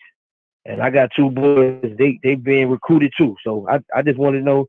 I watch it little coaching shows and stuff, man. I subscribe, you know, but I like to show love because you show a lot of love, man, for the people, man. I did I done some student teaching at Warwick and Heritage High School out there, man. Oh yeah, that's where I went to. Coach Quillen. I paid for Coach Quillen. Yeah, you know what was the coach name? Coach Smith at Hampton High School, the Crabbers. Yeah, Mike Smith. He's the all-time. Well, he's the all-time. I think he's second or the all-time winningest high school coach. I guess in all high schools. I mean, I think awesome. he's second though. I went to Kickerton. What's the other one called? It started with a P. Phoebus. Yeah, they just won states. Phoebus just won the states. Okay. You know, we got a lot of ball playing around here, man. Good ball playing. And some good ball. I came around there when Ronald Curry. I know I'm taking up your 2 minutes. But Ronald Curry was just coming out, who ended up going to North Carolina, and Allen Iverson had just left when he left Bethel, the green and gold. Bethel, yes. Gold. Yep. Bethel Bruins. Yeah, man. That's what's up, man. I mean, I don't know, man. I just feel like, I mean, to be honest with you, he gonna get a lot of exposure out there, man. Playing beside Travis Hunter, man. That's a good look when you got two corners on both sides, and you can have them on the island out there. That means you can pull, you know what I mean? They on the island out there. They got a lot. They gonna make a defense so much better, man. You ain't gonna better go over the top. It's just gonna be. I want to see it, man. That's what I want to see. I totally agree with you. Apparently, there's some breaking news. There are some people putting up Cormani a buff. Let's go. They're saying Instagram. Oh man, that's what's up, yo. So right now, hey, we're breaking news. You right on time. I gotta let you go because I gotta start doing some searching around this joint, my man. Hey, guess go ahead. I'm watching you, man. Tell your other homeboy you got with you, man. Y'all doing a good job, man. Thank you, man. That's my man Shaq. Go to subscribe to his channel as well, man. All right. Yes, sir. I got you, man. All right, appreciate it. Yes, sir. All right, real quick, man. Samuel Ramirez, $5. Man, Miami don't need nobody, bro. Dion learned from us. Appreciate for the $5. And Hands in the Dirt 189. If Miami don't need nobody, why aren't you winning? Shaq, what you say, man? You people nuts. So, man, God, Georgia, bro, this is out of control. And Bulldogs got it right now. I can't say nothing. I can't say nothing. Them dogs beat them frogs. Listen, I'm blowing up. Hold on, I'm trying to find out. Did he commit? I need somebody to not commit. I don't know. People have been talking about let's go Buffs. I don't know what's happening. It's out of control. Let me just type in Cormani McClain. Let's see. All I'm typed in. What just happened? Let's see what the latest news is. Let's go to his Instagram page. I'm gonna throw it up on here. Keyshawn, man, money. Y'all go check out my breakdown to the WRE I did on Cormani McClain as well. You can go check it out if you just type in Cormani McClain Hayes. I don't see no Buffs. Oh, Lord have mercy. I do see a Buffs picture. That boy in the snow out there off in that joint, bro. How long ago was this? I don't even want to know. I'm scared to even ask. But anyway, real quick, we got another call on the line. 313. I have no idea what it is. Call or talk to us. Give us your name, where you're calling from, and what's your thoughts on the topic of Cormani McClain with the fight between Cristobal and Prime. What up, though, Coach Hayes? It's Monty calling from Detroit. Monty? Is this Cormani? No, this Monty. My bad. I'm just teasing. Go ahead, Called in. Yeah, yeah. You Go know, ahead, talk to me. D-Town. Hello? I'm So here. yeah. Mm-hmm. So let's be clear. One, Deion should have got a job at Florida State, and then the state of Florida wouldn't be worried about having to fight over recruits and everything because he should have been where he started at. And as some of the other callers said, here it is, you know, for a long time was considered the greatest player. And then, he wants to start coaching, and then the goalposts continue to be moved. So he went to Jackson, got down with not a lot of money, like to get the coaches, and at least at the next level, you can afford to actually get the coaches that you actually need, and really just be a CEO. And let's give them credit. Here it is, Colorado have not been relevant for 20 years, and they've been dominating the headlines for the last 6 to 8 weeks. That's fair. I think what you're saying is 100% fair. Chad, anything what you have to say? I mean, I agree. Just maybe he should have got the Florida State job. You never know because for the simple I fact will that say this, but I will say this. I will say this. I hesitated because I want to throw something else in there. Like when Tom Brady decides to finally stop playing football and he decides he wants to be a coach, we saying that he's not going to get a job right away. So here's my question. I agree with that, but here's what I want to say. What's your name, brother? It's Monty. Monty, that's right, man. So Monty, here's my question. You're in charge of this university. You're in charge of a corporation, whatever. Just because you played it great doesn't mean you can do it great. I've always said that. Just because you were the valedictorian of your school doesn't mean you can be the principal. Right? What do I mean by that? So to your point, we're speaking hindsight 2020. As Florida State University, I don't think they would have had a problem giving Deion Sanders a cornerback position job with no experience. I don't think they would have even had a problem giving him a co-coordinator job. But to give somebody the reins to the university with no experience on that level, that's hard, bro. That's just like saying, listen, I buy everything from Amazon, and when Jeff Bezos retired, they're going to make me the CEO just because I bought everything. It don't work. Like, we're talking about corporations here. So I'm gonna pose a question to you, Monty. If you are in charge of a corporation,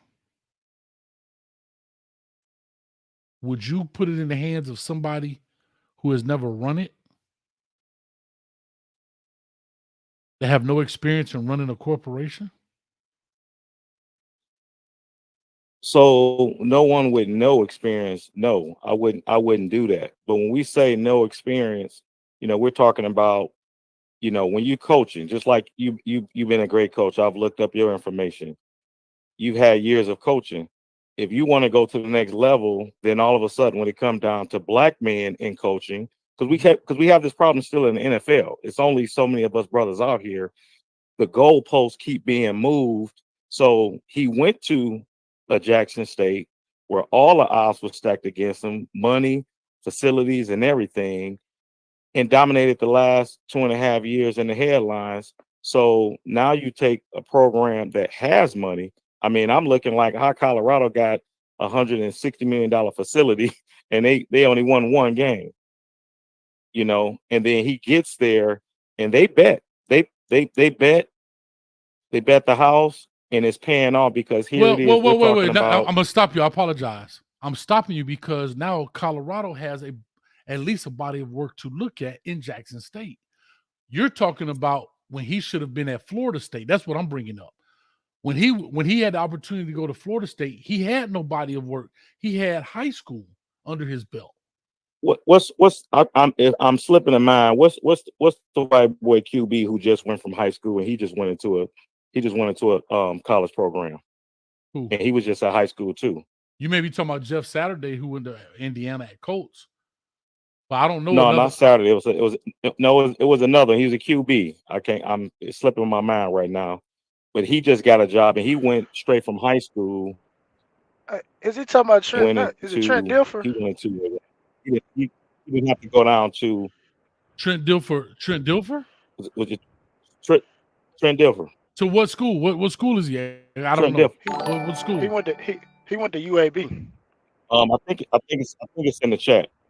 But Trent, but I'm saying he got hired as a head coach, and he was just coming out of high school the same way Deion came out of high school. He won 4 state championships in his division in Texas. So it's like, you have to start somewhere. But the thing about it is, I'm looking at the fact that the brother was able to do his thing with very little and everything stacked against him. I'm with you. Now we're seeing. When we're talking UAB. Just think about this. Listen, I'm with you. When we're talking UAB, Mm-hmm. Florida State. It's a little different. I'm with you. Yeah. I'm with you. UAB may be a step higher than Jackson State. I get it. But UAB is not Florida. UAB is not Florida State because we've seen that before. We saw that at North Texas. Right. We saw that with Coach Todd Dodge go from South Lake Carroll in Texas as a high school coach to North Texas, University of North Texas as the head coach. I get it. And yes, those opportunities, I get it. But we're talking major college football. Major college. And the thing about it is you have to be given a chance, somewhere. And all I'm saying from a black coaching standpoint, we don't get the shots to even have a chance like others do. Here it is, Nick Saban, as great as Coach Easy is, he went in the NFL, only lasted a minute, and was able to get right back into college football and be in a top program. I would hire him. That doesn't happen. That doesn't happen. That doesn't happen with our brothers. Like I'm up here in Detroit Lions. We actually had a good team, was doing well, and then they got rid of the brother, Jim Caldwell, and now Caldwell. Mm-hmm. There was no reason to get rid of the brother when he had won the most games damn near in the history of the Lions, but we let him go. And then we allowed the last 3 years to finally had a decent season this year where we were on the cuffs of making the playoffs, but that North Carolina, that Charlotte game, messed us up. So to that point, I got to run on this, Monty. I appreciate you. Yeah. But yes, you're right. But there's two different elements in that, what you're talking about. The beginning of the opportunity and then your opportunity cut short. I think there's two elements. And I agree with you so far as Jim Caldwell type situations.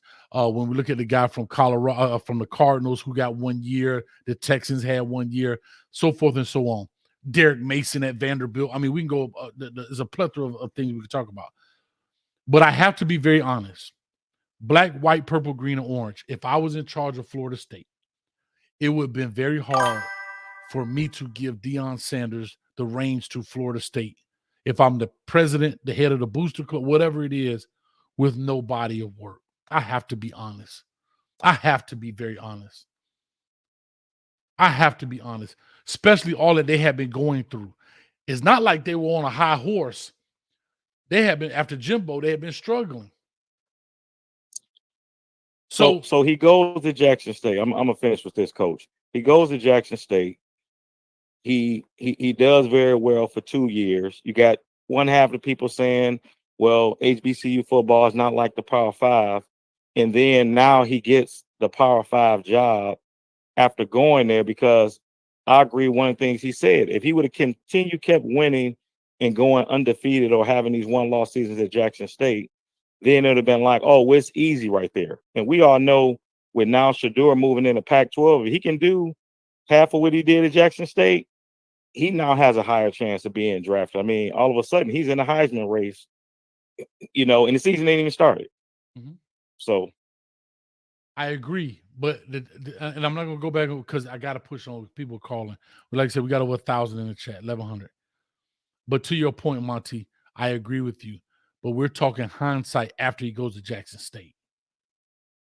I'm just saying, to give a guy out the box, I don't know what you do for a living, Monty, but whatever you do, imagine giving a guy with no experience the head honcho job of whatever it is you're doing for a living.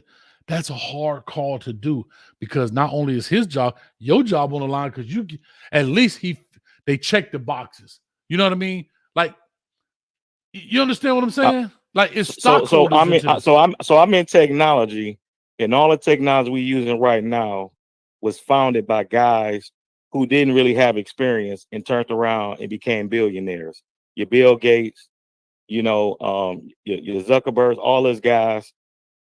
So I get what you're saying, the experience, but the man does know football, and we all can agree with that. And even if you hire from 1 year, but knowing football and running a program is two different things. That's what I'm saying. I can know how to run. Most CEOs don't know how the inner workings work of the company. They know how to run a company, right? Do you think Steve Jobs may know how to weld a motherboard together? He may not. I don't know. But what I'm saying is about running a company. Football is a company. It's just the boardroom is played on Saturdays in front of everybody. You have to be able to run a company, and because of technology, I'm just bringing this up, and I got to run, Monty, so I appreciate you. If I'm just because I'm the best Madden player in the world, does that mean I can run EA Sports? No, I'm the best Madden player in the world. That don't mean I can run EA Sports. I may be able to give them information of what I want to make it better, but that doesn't mean I know the nuances of what I need to do in order to run EA Sports. That's all I'm saying. Monty, thank you so much. I love you. I appreciate you. I got you, Coach. Thank you, but Coach. I got to run, brother. I'm going to shoot you a cash out. Appreciate you, brother. Thank you, man. Thank you. Appreciate that. All right, Shad. Talk to us real quick on that. I like to talk to people, but I understand that. I know they try to get their point, but I do like to get them to understand of what it is they're trying to work with because it's easy and we have our mind made up on certain things. What's your thoughts on what the caller was thinking? I think I kind of look at it from his vantage point, Coach. I understand your point, but I kind of look at Deion in the same mode as I look at Magic Johnson, and they're different than like Michael Jordan because I think what Deion may have learned from Arthur Blank as well as Jerry Jones could have put him in a position from a mindset of how to run an organization in terms of that. Whereas, and we know Magic Johnson had a very good relationship with the owner of the Lakers, when he was still alive. Whereas you got somebody like Michael Jordan and maybe Kobe Bryant who were great, but nobody just saw them in situations where it was like, oh, well, man, we just saw Mike with the owner of the Bulls, or we just saw Kobe with the owner of the Lakers. So I think that's what kind of differentiates Deion. But I understand what you're saying in the grand scheme. There would have been a huge roll of the dice for Florida State to make, especially if they was on a downward trajectory. So, but I see it from both ways. I think Deion is in the mode of like a Magic Johnson, in the sense that they can work both rooms, and they make decisions. But that's just the way I look at it. Hold on, caller. Give me 1 second. Action Jackson for the follow says Doug Peterson, Jaguars coach, came from high school to Philadelphia and won the Super Bowl. Yes, but he didn't come from high school as the head coach. That's the difference. He didn't come from Sidewalk High School and became the head coach of the Philadelphia Eagles. That's the difference. We can pull up Doug Patterson right now. I totally understand. I'm not saying that you can't turn into it, but to give a guy, hold on, let's pull it up. So, because I like that point, what you're making for the $5. Give me 1 second. These are the things. I've always said this. You can't name one person went from helmet to headset on major college football. Major college, not what you call it. As a coach, he went from Calvary High School in 05 to 08. In 09 to 10, he was the offensive quality control coach. Now, again, if we want to talk about the luxuries that are afforded to different people for different reasons, that's different. That you don't get many guys going from high school to the NFL in that aspect. Where we're talking about high school to head coach, HC.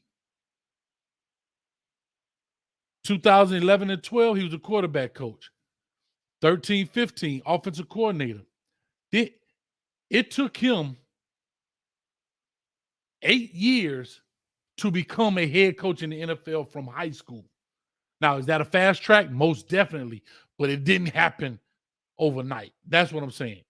8 years is a fast track from high school to a head coach, but it didn't happen. He went out there on the sideline in front of 400 people, and then on Sundays, he out here being the head coach of the Philadelphia Eagles. That didn't happen. That didn't happen. So no one can give me an instance of a major college football, not D3 or D2 or whatever, from helmet to head coach. It doesn't happen because it's a different animal. Caller, we got a call on the line, 908 area code. Caller, talk to us. Give us your name, where you're calling from. What's your thoughts on the topic of Cormani McClain and the fight over Cristobal and Coach Prime? What up, Coach? It's Jay from Opalaka. I called the other night. So. Yes, sir. Jay from Opalaka, talk to me, baby. Yeah, but at the end of the day, though, Coach, I mean, we can't really get mad because he a blue chip cornerback prospect that I'd rather get coached by Deion Sanders than Coach Adai. Come on, man, make it make sense. You know what I mean? That's common sense. So we really can't get too mad. You know what I mean? At the end of the day, though, us Canes fans, you know what I mean? We got a top 10 cornerback, Damari Brown, who held his own against the top receiver in the 2024 class from Chaminade, Jeremiah Smith. He went toe-to-toe, head-to-head with him. You know what I mean? With a taller, bigger, faster, stronger Jeremiah Smith. He was right there. You know what I mean? So we just need to get behind Damari Brown. Because honestly, I think the Brown brothers will be our starting cornerbacks by mid-season. The Brown brothers. I like the way that sounds. But talk to me, okay? You know what I mean? Yeah, so you know what I'm saying? We just got to get behind who we got. You know what I mean? Like I said, I'm happy we got, Francis Maligoa. We got Pancake, and we got Hurricane Baines. What was the problem the last 2 years with Miami Hurricanes?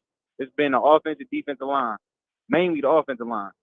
You know what I mean? So Cristobal, you know what I mean? He you know what I mean? Shit. He went and landed 2 5-star offensive tackles. When was the last time we did that? Has it ever been done? Bro, I am super excited about this class. Super excited. You know what I mean? Like, you know what I'm saying? So we just got to rock with who we got. If he come, he come. If he don't, if he go to Colorado, I understand why he going to Colorado. I mean, who wouldn't want to be coached by Deion Sanders if you're a blue chip cornerback prospect? That's common sense. You know what I mean? Yeah. I mean, yeah, at the end of the day, he could have went about it a little different, but at the end of the day, though, it's his decision. Just like he said, it's his decision. We can't get too mad. You know what I mean? You're 100% right. Excuse me, man. There's some fools in the chat. That boy say Shad like he about ready to call some plays. YX Banana 23 split on go. Ready? Break. Oh, you'll see it in a replay though. But to your point, you're 100% right, man. You can't get mad. I understand as fans, we want all of our players. We want to be greedy, and I totally get it. Could he, in hindsight, done it differently? Sure, he probably could have done it differently. There's elements of the entire staff went to his high school to see him. He wasn't there. Could he have made those calls? Sure. But I'm going to say this. That's also part of his camp. That's also part of his camp. His camp got to tell him right from wrong. And that has nothing to do with being football X's and O's. That's just business. If you're not going to make it to your doctor's appointment and you don't call them, guess what doctors do? They charge you. Right? Because you're wasting their time. Yeah, but Coach, at the end of the day, everybody raised different. Everybody comes from different circumstances, so I don't really know what's going on. No, listen. I agree with you. But what I'm saying is, in a camp of people, nobody thought that, hey, Coach, we about to go here. I should call the University of Miami staff. Not the fact that they were coming, because I am committed to you. I know how social media works, right? I know how social media works. It's bro, you got a girlfriend, I assume, wife, whatever. If you're going to be out of pocket, guess what you're going to do? Pick up that phone. Hey, baby, listen, I'm going to have my phone off for a minute. I'm going to be in a meeting. So if you try to reach me, da-da-da. That's just common courtesy. Now, do you understand? Yes, everybody's raised different. I get it, bro.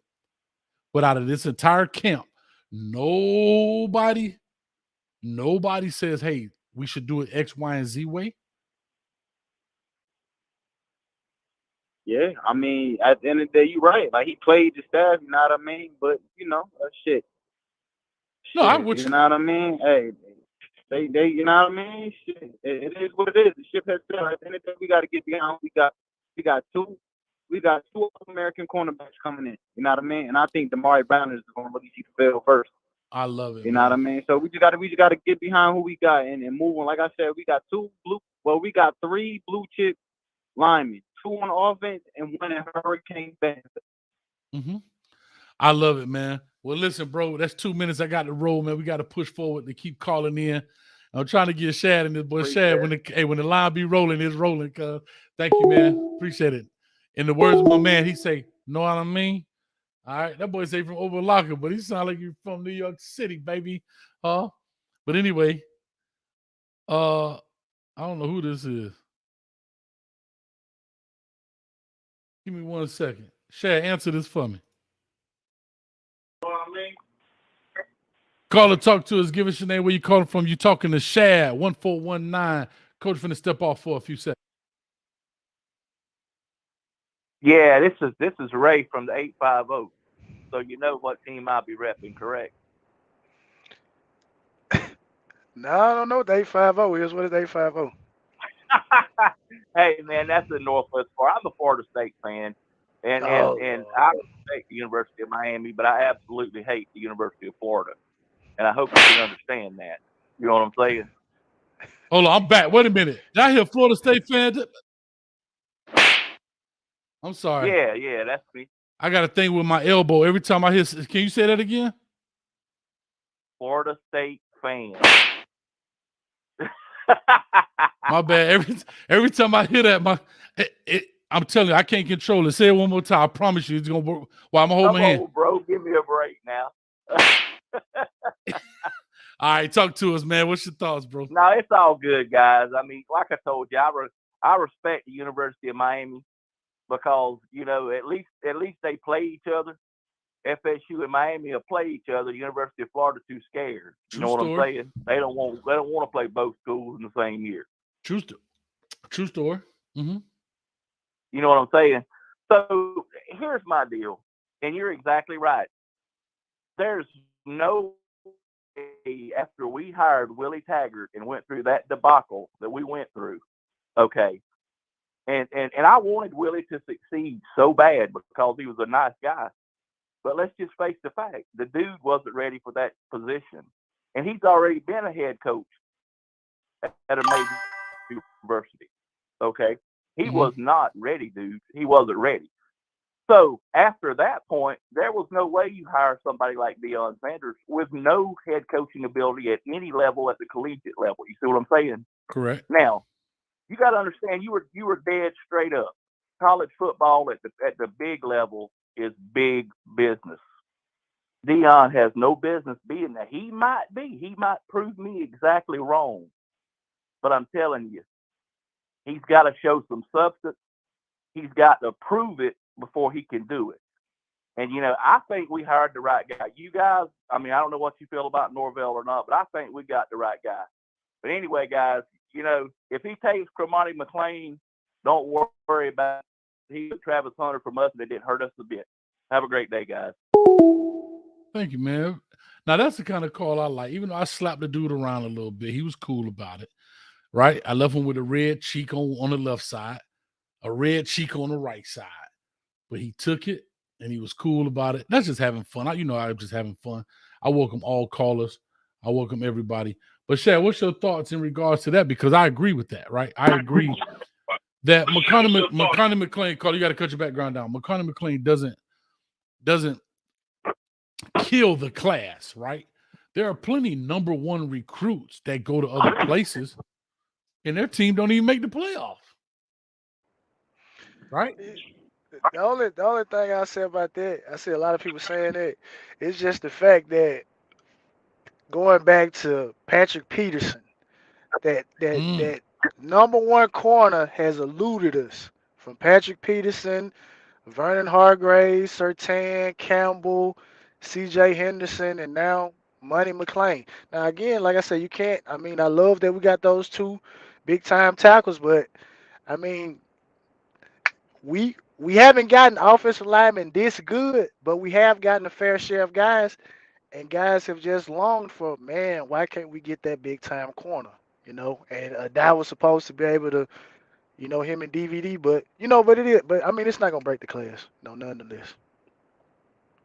No, I totally don't think it'll break the class. Like you said, it's a wish list. We wish, but at the end of the day, man, let's be honest, man. We gotta be able to get. We have to at the end of the day. We gotta I respect the shorty decision. You know what I mean? And that's hard. That's a hard deal to do, man. Some of y'all out here be looking at sunshine. Your wife cook for you. She clean. She do all that stuff, clean them dirty drawers and all that. But here comes sunshine. And guess what? Y'all be on the phone like this. Hey, yo, put your mama on the phone. Hey, yo, darling, I ain't never coming home no more. Huh? Because it look pretty on the other side, if you understand what I'm saying. Call it from 678 area code. Call and talk to us. Give us your name, where you call it from.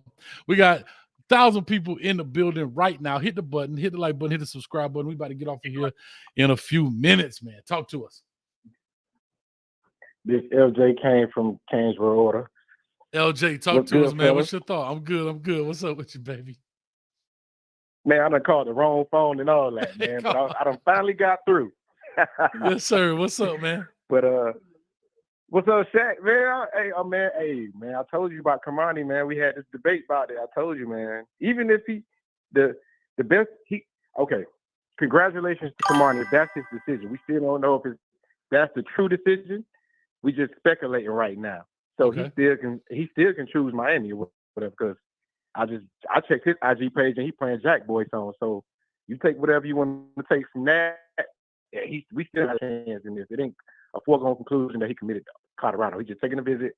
If I was a 5-star corner, I would do the same thing he doing. And everybody else would too. So I don't know why everybody tripping on him, man. But, you know, I like me and we debated probably a month ago about this or whatever. And I told him, I said, no matter what school he picked, it's going to be very hard for him to get on the field as a freshman, as a true freshman, or whatever. But we all agreed that if he was trying to get on the field immediately, Colorado would be the perfect spot for him, because he would immediately get on the field over there. There's no one over there I can even name on their roster, because they only won one game last year, so he's going to immediately get on the field. It wasn't a foregone conclusion that he was immediately going to get on the field at Miami. He was still going to have to battle through and work to get on the field. So LJ, you being a DB. Said, so hold on, LJ, you being a somebody said breaking news. So you being LJ, you being a DB, right? Take the orange and green blood out your system. Yeah. You have an opportunity to 1, get on the field early, 2, be coached by arguably, I don't even think this is arguably, by the greatest defensive back, cornerback of all time, or 2, do you go to University of Miami and potentially be a starter? Keyword is potentially. And DVD, who you have a great relationship with, may or may not be your position coach, may or may not be, but you're a little bit closer to home to mom. Where do you go as LJ? Not Cormani, LJ, the athlete right now. Well, LJ, the athlete, I would closely consider going to Deion. And me being a corner, he's my favorite corner or DB of all time. So I would say either or wouldn't matter, but it would have to be. Come on, dog. No, LJ. No. I'm not gonna let you hedge this bet. You are 17-year-old coming out of high school. What is important to you? You play DB. You have an opportunity to be coached and mentored by Deion Sanders, who is arguably, or I don't want to say arguably, who is the best cornerback of all time, arguably the best athlete of all time, and you get immediate playing time.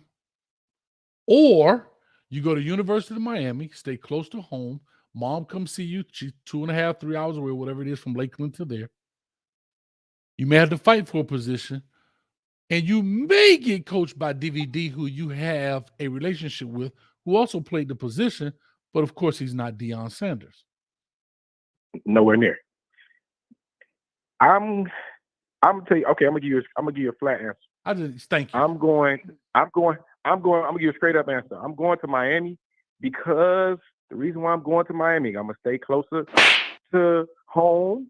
The facility and the money is more and better here than at Colorado. Even though they got the facility that everybody's talking about or whatever like that, I am going because it's gonna be the same difference whether I go with Prime or whether I go to Miami. I'm still gonna probably go in the NFL the same way I came in.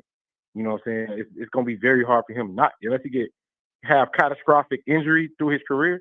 He will be an NFL draft pick. He's already done laid the groundwork damn near high school. So like I said, it really don't matter either way. But I'm gonna pick Miami for comfort. If it was me, it would be more about comfort nowadays. If it was like 8 years ago, then we talking about something different. But we talking about this in this era right here. I'm staying close to home. I'm not going away to Colorado to go be with Prime because either way, I'm still going to league if I go to Miami. Either way, whatever connection he got, and what could Prime really teach him? You know what I'm saying? Because Prime was the best to ever do it. Cormani doesn't have prime time speed. He can't do what Prime Time could do. He do his differently. So I mean, Prime can teach him, but I think that's more about his direct connection to the NFL than more than what Prime is going to teach him. Because Prime is going to be a coach. And Prime can't be hands-on like that because Prime toe is off. His whole toe gone. You know what I'm saying? So, like, you know what I'm saying? No disrespect to Deion Sanders, but I'm just saying he can't be hands-on and teach that man what he did or what he knows. He can't teach nobody that. Nick Saban can't run either, but Nick Saban can't run with Fitzpatrick, but he sure can coach him. Like most coaches can't do. Don't get me started on Nick Saban because you already. I don't know if you heard. I don't know how the viewers feel, how I feel about Nick Saban, but I think he's a great head coach. But he ain't a good DB coach to me. His DBs don't be like that in my eyes. They not. Nah. I don't really consider him. I consider him a great head coach. And being a head coach is like being the president of marketing or, you know, it's more just being hands-on, teaching a player something, being a head coach nowadays or whatever. It ain't like how it was Bobby Bowden, the great coaches or whatever. Like it's different. Okay. This right here is different than back in the day. It's a whole new, you know what I'm saying, thing of likeness. These coaches Nick Saban is nothing without his coaching staff. No coach is nothing without their coaching staff. Exactly. So it's about who being smart enough to put these people in place to win. It ain't about what Nick Saban is actually teaching the players. LJ. Because if you ask me what he's teaching the players, what is he teaching them? Like, what the DBs? Them DBs already came like that. Like, LJ. All you do is steal DBs. We're gonna have to have another show. We're gonna do implement them in your system. Nah, LJ. We're gonna do it in the off season. We're doing like a debate show. We're gonna do some stuff where we bring up different topics. But that's hard for me to swallow that one, man. Yeah, but that's Nick Saban is a whole nother topic. But like with Cormani, I'm choosing Miami because it's just a better fit. You know, so you could play devil's advocate and go out to Colorado, but you going out to Colorado, they only won one game last year. Yeah. You know, if they win 2 games, it's a success, but they only won 1 game last year. Bro. I got you. LJ, I got to let you roll, man. We're going to talk about it. Stay focused because I'm going to respond, but I got to let you roll. Thanks, brother, man. Okay. All right. Yes, sir. All right, so real quick to what to what LJ just said. Carla, do me a favor, cut your background down. Shad, check this out. There's 2 things I want to rebut on that. The first thing I want to rebut is going somewhere. Carla, give me 1 second. Going somewhere. This is the part I've always said. Me and Streeter got into it about this. I don't want to leave home because it's too far away from home. So what happens in 3 years when Cormani McClain go to the Seattle Seahawks? Don't draft me because my mama's in Lakeland.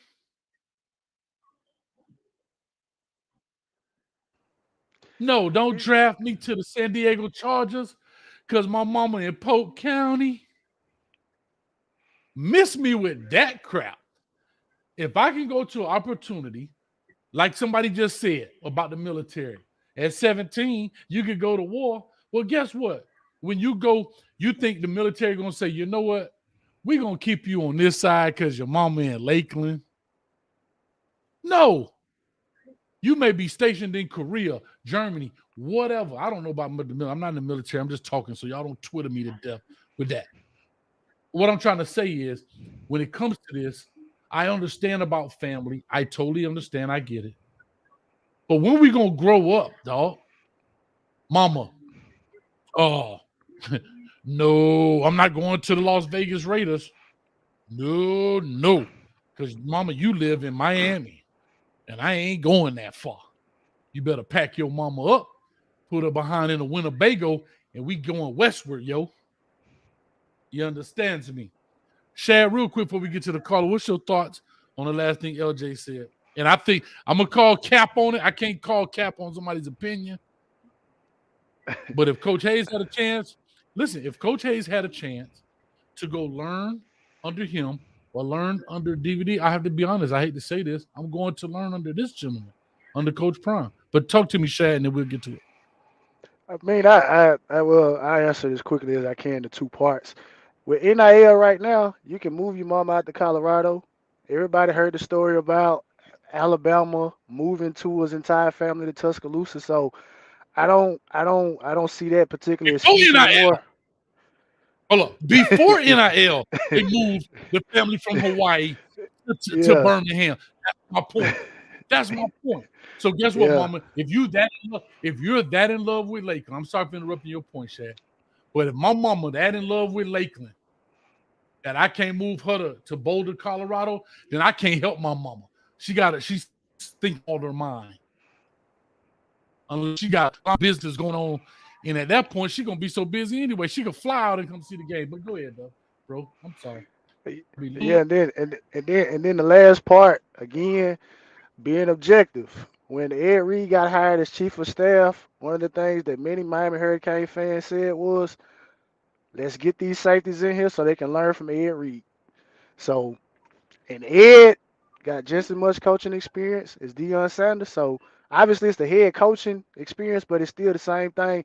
Whatever little tip. Well, to say this about LJ, Ed Reed can't teach nobody to be Ed Reed.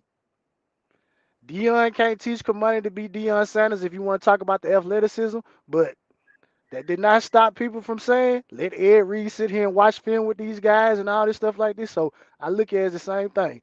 And if Tennessee were to hire Peyton Manning as an offensive coordinator, I'm not going to say, hey, no quarterback shouldn't go they can give 6 5-star quarterbacks to go up there. You can't beat Peyton, but it is something that he can show you. But at the end of the day, you still got to work if you want to be great. So King about to say it's cold in Colorado, dog. It's cold in Green Bay. So guess what? Nah, don't draft me to Green Bay because it's cold up there in the frozen tundra. Like, we gotta stop with these. These are superficial excuses for why I'm not going. Like, now if you telling me dudes catching bullets for going to these places, I'll be like, all right, no, I ain't going there. But bro, we're talking about weather. We're talking about weather, and we're talking about distance. Come on, man. Caller, talk to us. Give us your name, where you're calling from. I apologize. Thank you for being patient with us. We got a lot going on. We still got over 1,000 people in the chat right now. And King of Battle, I appreciate you with your comment. Caller, talk to us. What's up, Coach? It's your boy, Larry Frank from Utah in the building. Man, y'all go ahead and give your round of applause for Utah, baby. And look, I just chimed in and I caught what LJ was saying. And Coach, I'm gonna put something to you. I want you to think about it. All right, Coach. I'm 45. I think me and you are the same age. That's correct. Around the same age. Mm-hmm. Okay. If it's me as a cornerback, yes, I would go to Colorado to play for Coach Prime because he is the greatest, arguably, cornerback in NFL history. Mm-hmm. However, I'm saying this and speaking from the lenses of a 45-year-old that watched him. Cormani is a 17-year-old who knew nothing of Deion as a player.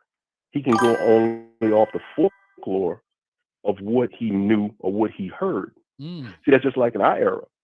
We knew about Jim Brown as a running back, but go back in our day. What did we know about Jim Brown other than the stories we were told? So that's fair. I can see where LJ is coming from with, not going to Colorado on the strength of because of who Coach Prime is and his accolades as a ball player.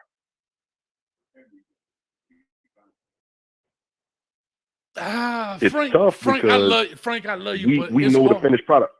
What's up, Coach? No, I'm saying I love it. I love what you're saying, but Frank, let me tell you something.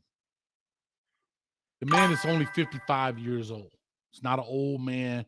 He not decrepit. Yeah, his toe might be gone. He might walk with a limp. But right, there's still footage of him. But that's also why you go out there. Challenge Coach Prime. Hey, Coach Prime, I'm having a problem with my speed turn. How you going to fix it? Let's see what he got to say. Like, I'm not saying it's going to be public, but that's the thing.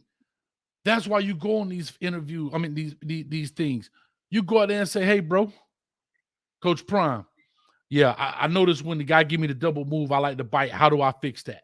Like, have those conversations. The same way your boy go through X Banana or whatever it is. What's his name? John Gruden. He's not doing it anymore. But he walks these quarterbacks through different scenarios for particular reasons. Walk him through it. Coach Prime, I'm the number one corner in the game. In the words of Jay-Z, how do you upgrade number one, Coach Prime? How do you upgrade number one? I want to hear what he has to say. What I'm saying is, right now, Jamil or Die, I get it, ain't Coach Prime. DVD ain't Coach Prime. And here's the difference I'm going to say, the last piece I'm going to say. I heard what LJ said about winning one game and two games. But one thing about the cornerback position, it is truly a man. It's like golf. It's a one-on-one game. You could be on the 0-11 team, 0-12. As long as you lock your man down and them pro scouts see that ain't no balls being thrown your way. Yeah, boy. Yeah, boy. And bro, we only won 4 more games than Colorado. Let's not come. We only won 4 games more than Colorado. Ain't like we won 9 or 10 games more than Colorado. So let's not get that twisted. About that, Coach. Now, real quick. The thing about that, Coach, is you can parlay that 2 ways. So yeah, you can definitely look at it in that regard, because you can indeed go to Colorado. You can ball out. You can dominate and uplift your brand and put yourself in position if you are that good and that talented. If you believe you can get to the next level, then do what you got to do. So see, that's the thing. It's so many levels to this, because I'm looking at it from the eyes of from a 45-year-old, but then I'm trying to imagine from the eyes of a 17-year-old. And yeah, he could go to Prime to get the game on the position. But once again, I mean, yeah, you got YouTube, you got tape, you got old film. But when did Prime last play in the NFL? When did he retire? Like 04, 03, 04, I think. Somewhere in there. So yeah, early 2000s. So he can go off of that. But it's going to be real interesting to see how this ends up. Me personally, I'm good wherever the brother goes, because no matter what, Miami's recruiting class is still strong and it's still looking good. And you still got some DBs coming in that I think with the right coaching, they're going to be a much better unit.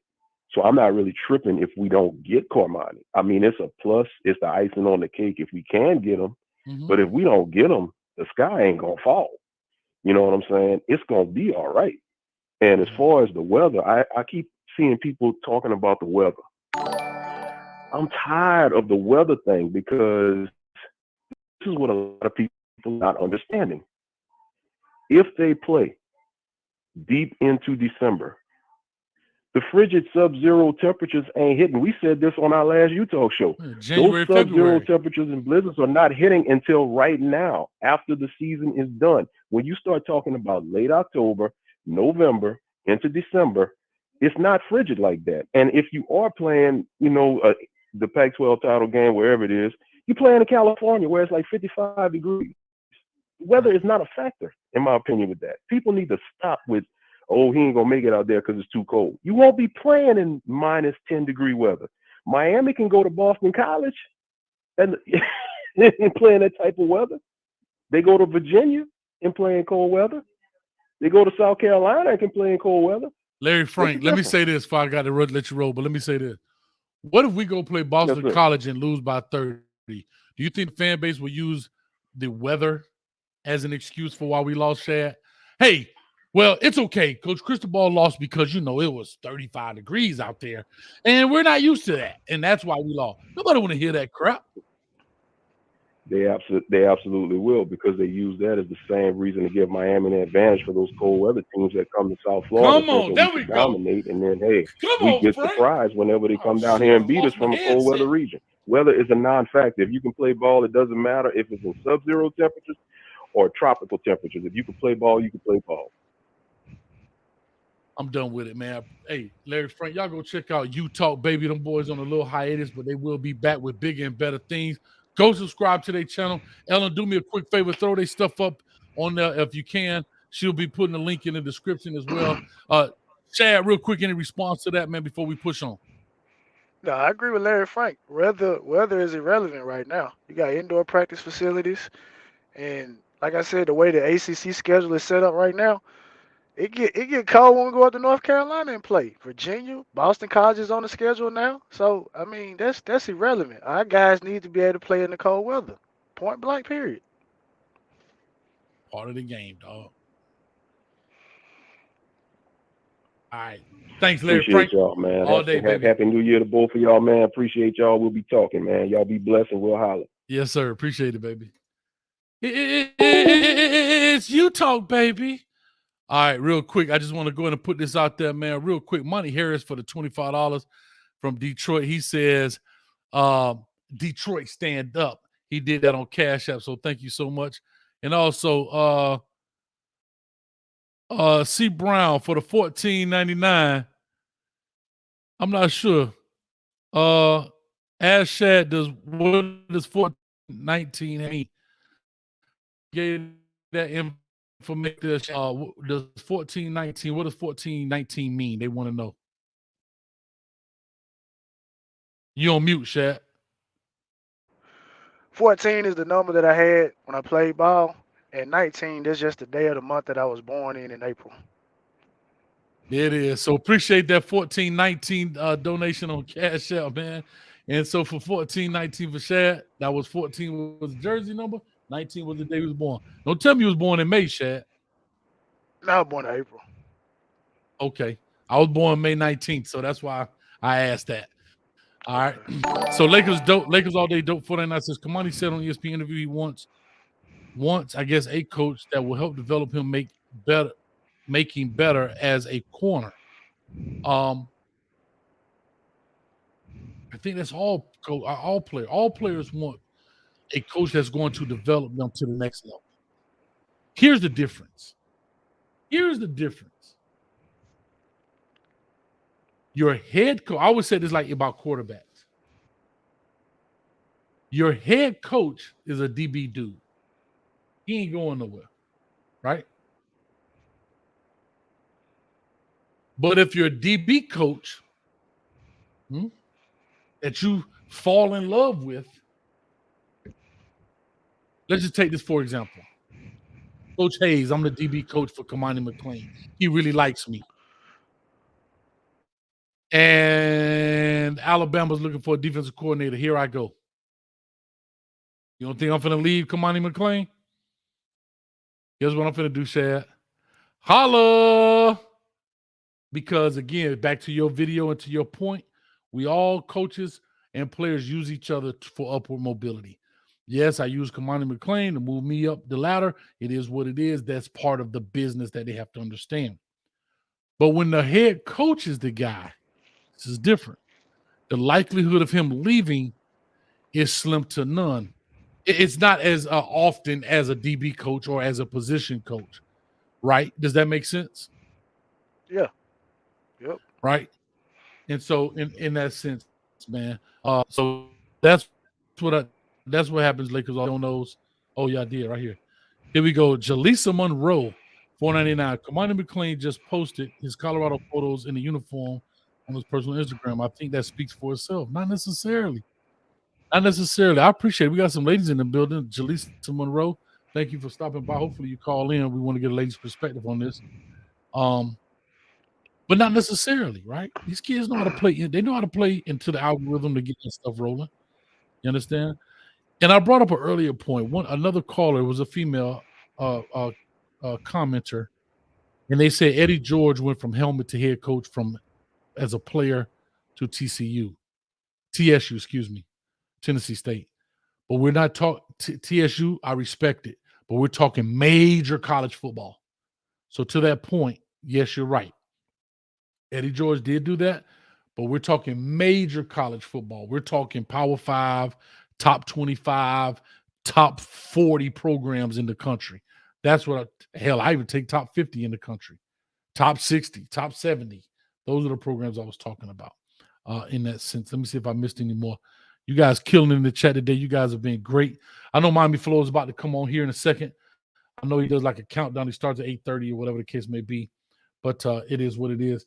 Got another caller calling in right now, 708 on the line. 708, caller, talk to us. Give us your name, where you calling from.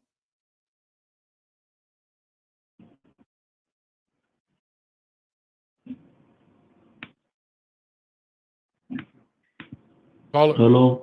Yes, sir. Caller, talk to us. Give us your name, where you calling from. Hi, my name is Sonny. I'm from Harvey, Illinois, South Side Chicago. But I think the argument argument is getting conflated. Why the majority of Miami's fan base is not really satisfied or pleased with Cormani McClain. It's the way he's going about handling the process. When he first set his commitment date, and they asked him, they like, I'm locked in, and he told the coaching staff he's locked in, and they said, are you going to take any more visits? If not, then don't commit. He committed anyways. So we go back 2 months. It's going to be Saturday, and now you feel me? He's going on secret visits. Bama came and supposedly told his mom DVD not going to be on field. So that really caused the threat. Then Deion Sanders came. So my thing is, bro, and it's not just with Cormani, it's a lot of these recruits today. If you finna commit, just shut it down.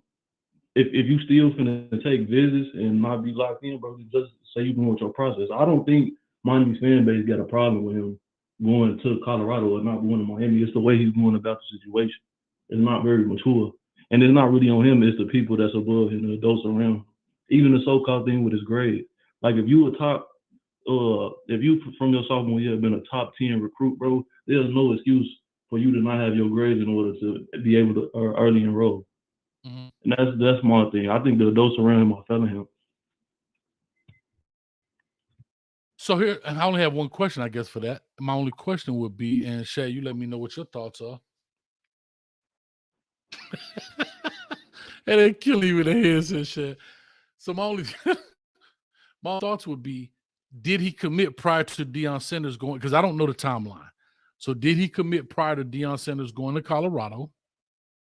That's my first question, right? Because if Deion Sanders goes to Colorado after his commitment, I don't know. You guys have to clear that up for me. I'm not sure. That opens He committed afterwards. After Deion Sanders went, no. I mean, no, he committed before. He committed before. So therefore, that opens up some new potential possibilities, right? I agree, but then if that's the case, inform the coaching staff that you're not solid on the commitment. Don't come and don't you feel me? Burn these relationships and bridges, lines, which most of these recruits are doing. I agree with that. And just be upfront and transparent with it. I can agree. That's why the fan base is not satisfied, quote unquote satisfied with him. But that's the recruiting culture today. But a lot of fans, bro, they are young and that's cool. But there's a certain type of way that you handle situations. You know, it's with decorum. You can't if you go on a job, bro, and you leave without a 2 weeks notice, bro. That's gonna be a scrape in real life. It's a certain way you handle real life things, bro. And they is young men, but it comes a certain time, bro. You gotta stop playing. I can agree with that. Shad, what's your thoughts? I mean, I agree, but like I said, the man, he doesn't, he's not the media guy. So, I mean, he's going to make mistakes.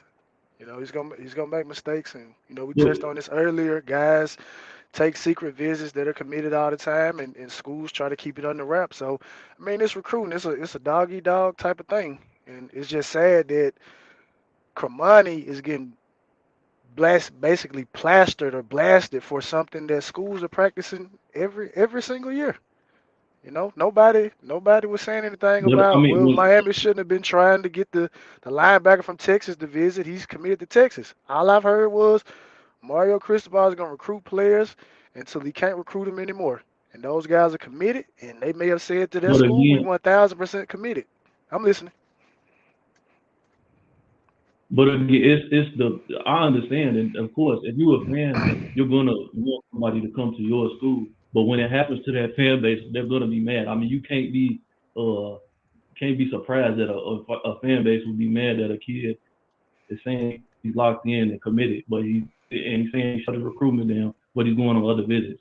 I know we know that's how recruiting goes, but I mean, you can't be surprised when an entire fan base that follows recruiting for their school is going to be mad at a young man for doing what it is. I mean, it's going to happen. So I'll It's say the that. same thing that'll make you laugh or make you cry. That's right, baby. And I'll say this in conclusion. They still gonna be mad. I'll say this in conclusion. You're 100% right, and that's why I asked earlier. Nobody in his camp decided, hey, we need to make sure that we do this the right way. For example, Julius Thomas says, how do you know he didn't tell the coaching staff?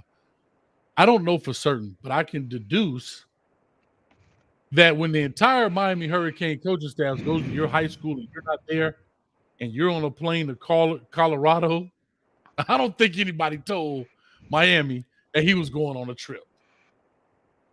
You understand what I'm saying? So to Julius, no, I'm saying because Julius Thomas, you probably don't see this, but Julius Thomas asked, how do we know he didn't tell the coaching staff? I don't know with 100% certainty, but deductive reasoning says if Mario Cristobal and 3, 4, 5 members of the staff show up to Lakeland High School looking to talk to Cormani McClain, he's not there, and he's on a flight or a plane, or he's already at Colorado, I don't think they told Cristobal that he was going to Colorado. That's just my opinion. And can I add one more thing about the Deion thing? Sure, brother. So I know, like we know Deion Sanders is an all-time great corner, and he's the all-time greatest color corner. But like when you talk about all-time great players, it's like this in every sport. Just because you was at an all-time level as a player, that does not mean you're going to be a good coach. A lot of the natural abilities all-time great players had, they can't translate that to other kids because they don't have that ability. That's why you see a lot of the best coaches didn't play the game at a high level because they had to learn the nuances and the technique. And when you try to compare that to a player like Ed Reed had the cerebral aspect. If you ask Bill Belichick, say Ed Reed's the smartest coach, the smartest player he ever had to game plan against. So that's really apples and oranges with Deion Sanders. I mean, if I'm a recruit, bro, I'm finna go to a coach that I know, like Corey Raymond, Jamil Adai, people like that have put first rounders in the league that I know for sure. And if I'm a number one recruit, bro, he's gonna have to show me with other less talented players that he can produce them. Mm-hmm. All right, brother. I appreciate it, man. No, you're right. Everybody has that viewpoint. It's all on preference at that point. Some people say in the 2.5 years he's shown that he can do. He's been coaching for some time and so forth and so on. But yeah, you're 100% right, man. But I appreciate you calling in. Thank you so much, man. We about to wrap this deal. All right, brother. All right, Shad, we running through these things. I got ski money on the line up in this joint, man. What up, Coach? 850 area code. Sorry, I've been calling in so much, man. I've been seeing it, man. But guess what, man? We got them locked in. Ski money. What's your thoughts, man? 850, man. Where you calling from?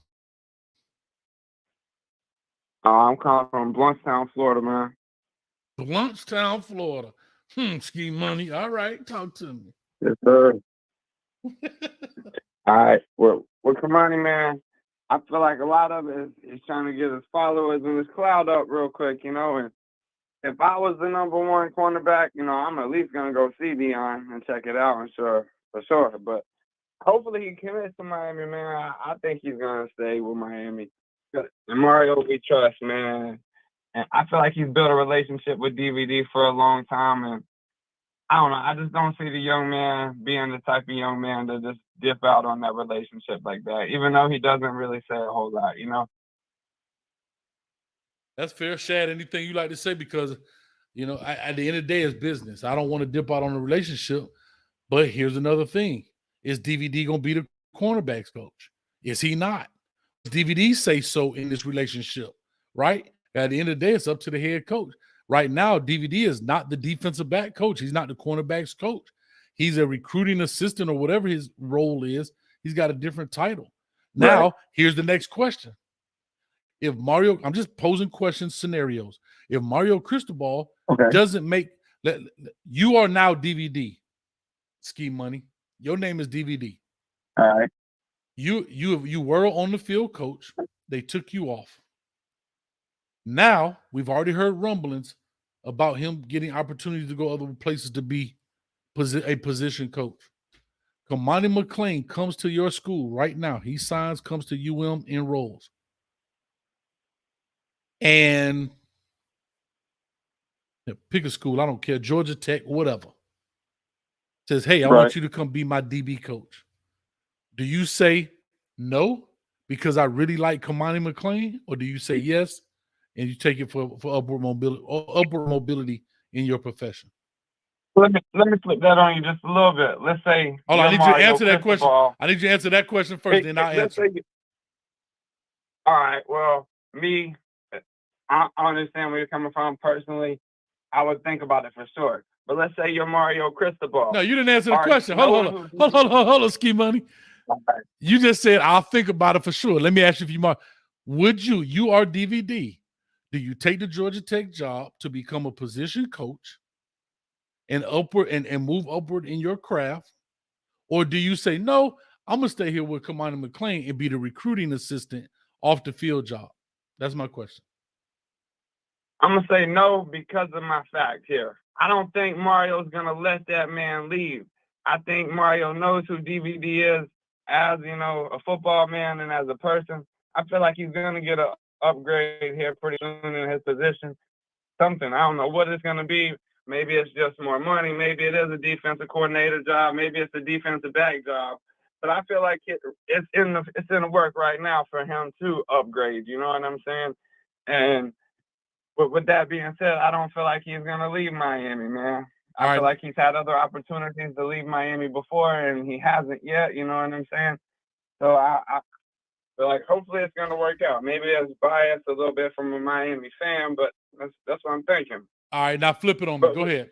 As my question, would you let Mario leave knowing who DVD is as a recruiter and everything, or would you find a spot to pay that man more money or give him an upper position like a defensive back coach before you let him leave? Can I be very honest?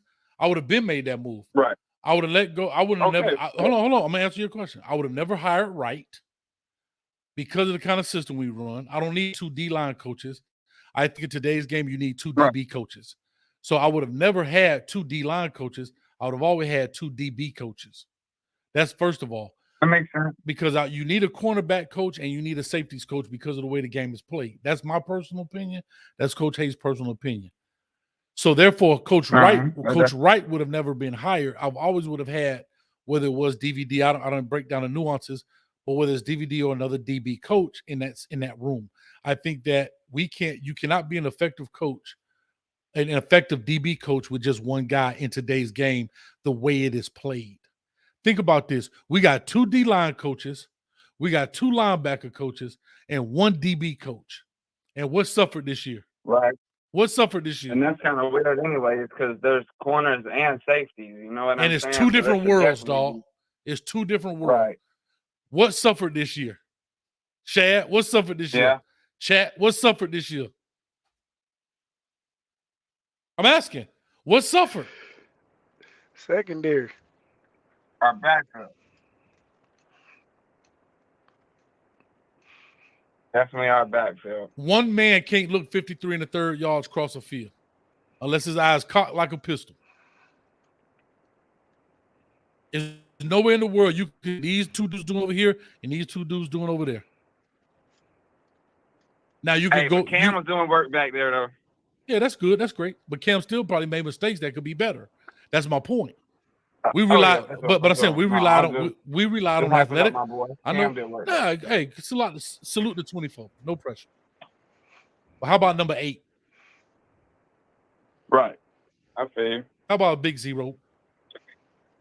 And then one more thing about this is, all right, Deion is the man for sure, you know, but he's already got Travis Hunter out there. What's you gonna do? Be Travis Hunter second, or you think he's gonna just leave Travis Hunter to start coaching you number one now? Like, yeah, he can coach both of y'all, but like one of y'all is gonna be his number one guy. And I don't feel like Cormani wants to go be under both of them for sure. You know, he wants to go be his own man. Rep that. What? There's 2 corners, bro. I know there's 2 corners, but like Travis Hunter got one more year in still- college. Travis Hunter got 1 year left in college. And Cormani the man. I feel that makes sense too. I ain't think about it like that. Yeah. But brother, I appreciate it. I'm trying to get a couple more people here, man. Thank you so much, man, for being patient. No problem. I appreciate you called, for letting me called call in, over man. and Hope over. you have a nice night. Yes, sir, brother. Shad, I appreciate you hanging out with me, man. We about to get up out this deal, man, in a minute. I know that I'm trying to get no more nonstop Canes to call in, but I don't know what number. Or I will call you back if you tell me the last 4 nonstop Canes of your number. All right. If you give me the last 4 of your number, I will call back. I know you've been trying to call, and I think you have a very valid point that you might want to discuss, and we'll do that. So I'll give you your opportunity right now if you could let me know.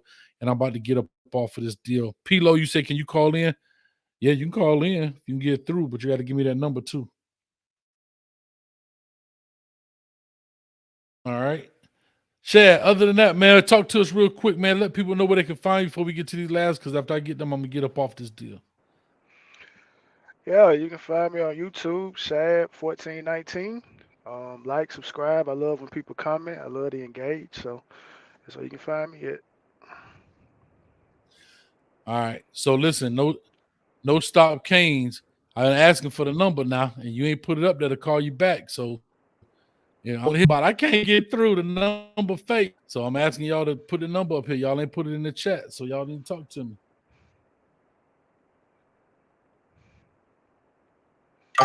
I call now. It's cool. I could call you.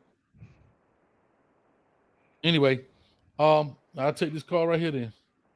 What it is. We're about to get up off this deal. Call or talk to us. Give us your name, where you calling from. 786 area code. What up, Coach and George? Man, I called like last week. What's up with you, baby? Remember I asked you about Cormani? Remember I said what you thought about it? Uh-huh. Yeah, man. So everybody on the boy. Well, shit, Coach Prime was calling me. I'd go shit. Say that again? I said, if Coach Prime was calling me every day to come, I'd go. I ain't mad at you. Yeah, so that's, and like everybody sweating the 17-year-old, man. He's an icon, man. Okay, I'm with you. Anything else? Nah, Coach, man, everybody sweat the kid about it, but I don't know, man. They just let the kid live his life. He's got to do what's right for his family. Even though his mom's making decisions, but she's making what's best outcome for the family. And there you go. You know what, man? And here's another thing. When you start giving dates, like I still think he shouldn't have said January 15th. He said, I'll let you know in the future. He shouldn't. See, when you put a date on it, not everybody. Do you know these news reporters are refreshing their Twitter literally every 2 seconds to see if he would commit? All these 247, yeah, blah. Everybody's saying the way he going, because they want to be the first to commit it. If he just said, guess what?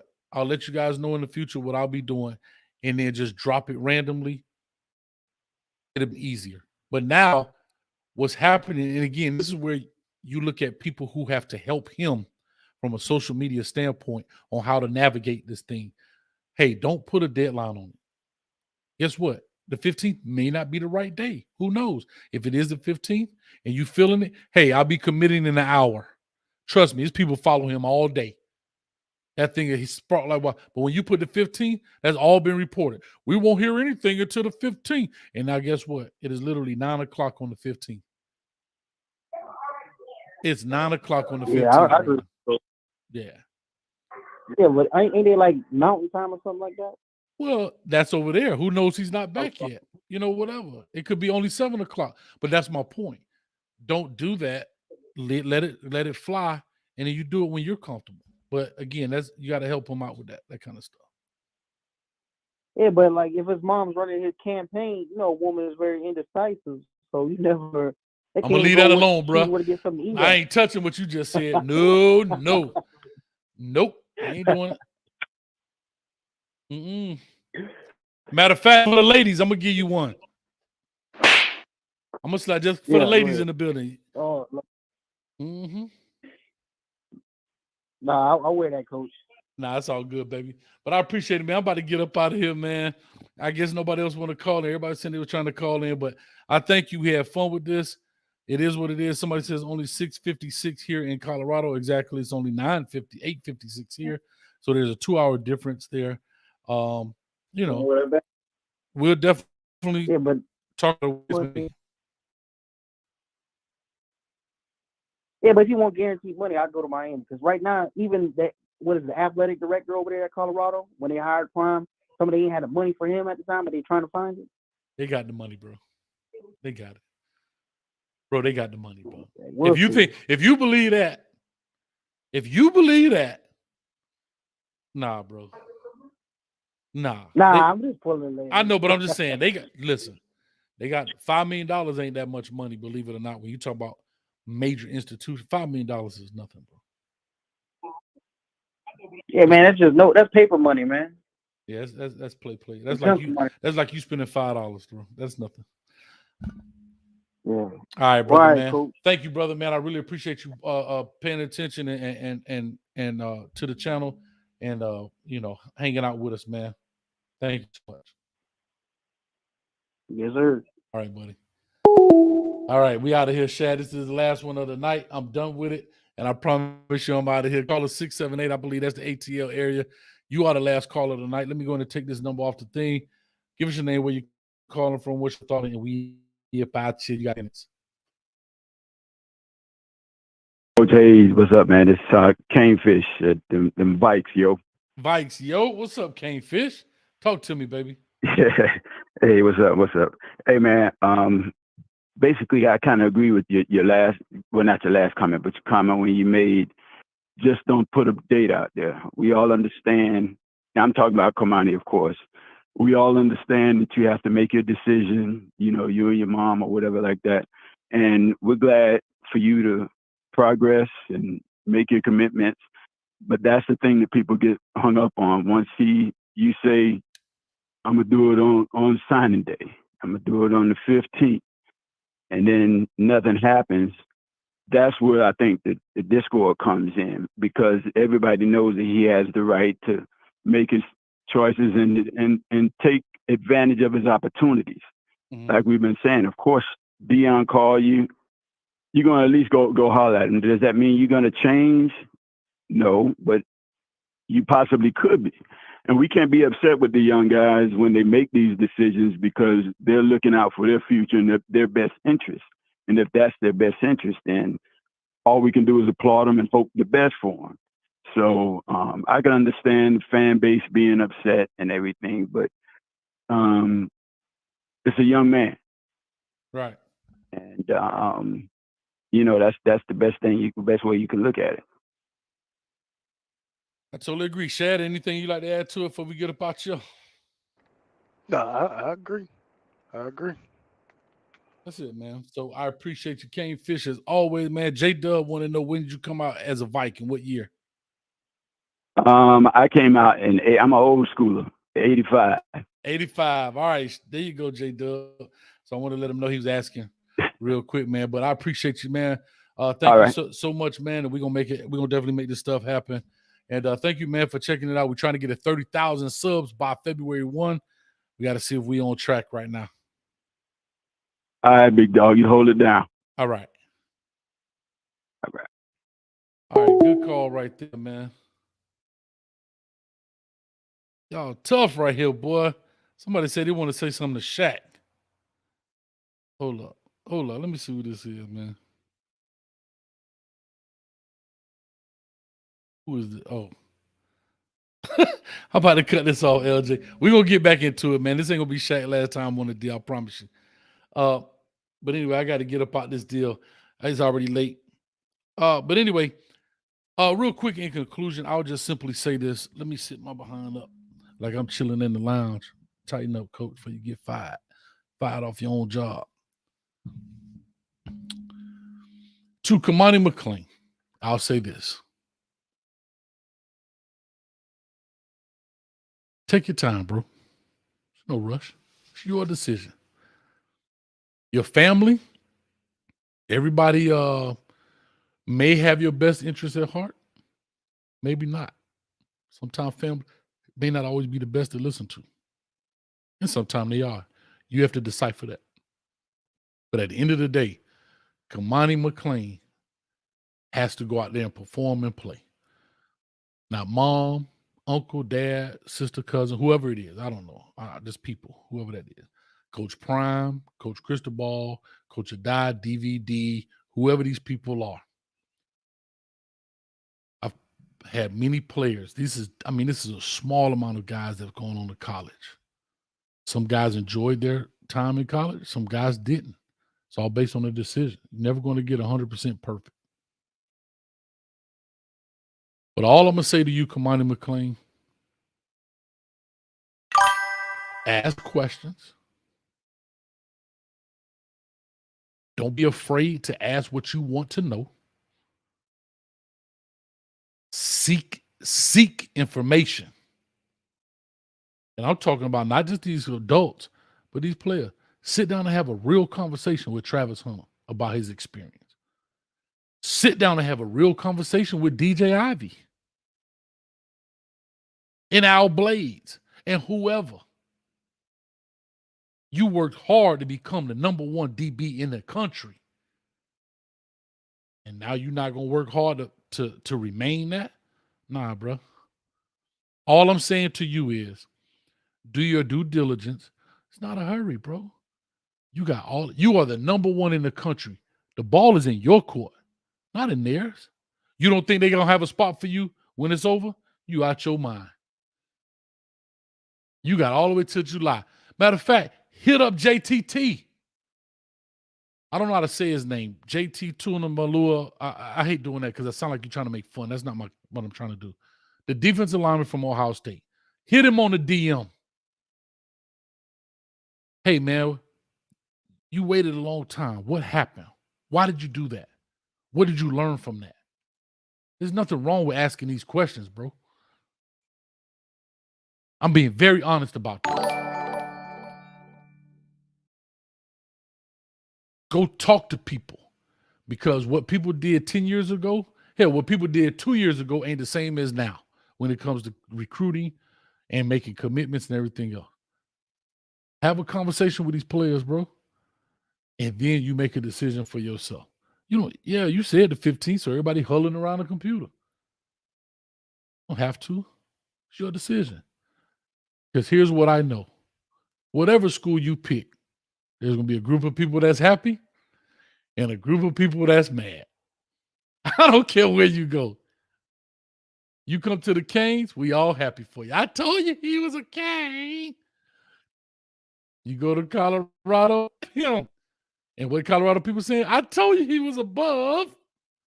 You decide to go to Alabama, roll Tide.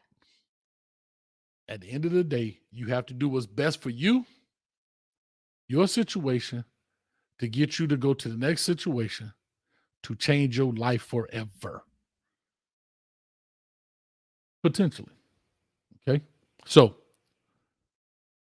with all that being said, Shad, I thank you, man, for last minute notice. I apologize. I got you. I saw your number. I'm gonna put it in the phone, man. And we're definitely gonna talk and link up offline. But I appreciate what you do, man, as well. You look at things from a very logical standpoint. I think we're very similar in the way we look at stuff so far as our approach. We look at it very black and white, I think. And we just ask questions. We don't necessarily always have answers, but we just ask questions. See this kind of stuff right here. Don't beg, coach. There was no begging in that. That was a message to a young man. That's the same message I would give any one of these dudes up here. That's the same message I would give any of them. As much as I love the Miami Hurricanes, I got a corner right here. But look at all these other different schools I got up here. You got nothing, I don't know what you mean, don't beg. It's not nothing to do with begging. But again, that right there, Cormani, if you ever watch this, whether you do or not, that right there is exactly what I mean. People are going to say what they want to say. Whether that was his intent or not, I was talking to you as a coach to player and maybe a neutral voice on how to potentially handle this and give you some advice through my experiences of dealing with this. But anyway, but back to you, Shad. Like I said, man, I think we have a lot of same viewpoints and we look at things very similar. And I enjoy watching your videos, man. And it's just fun, man. So you guys go check it out, Shad1419 on YouTube. Anything you'd like to say before we get up out of here? You guys go check out Miami Flow as well. Yeah. I see that J Dub had asked a question if Mike Norvell gets fired in 3 years and Deion gets the job, we better have a championship by then. So I thought that was an interesting question. I mean, I don't know. I feel like I want the rivalry to get back to what it was in the 80s and the 90s. So I may sound wrong for this, but I want Mike Norvell to do good. I want Florida State to be good. I want us to be good. I want that game to mean something again. So I'm not even thinking about that, but yeah. I missed the question, so I'm trying to pan through.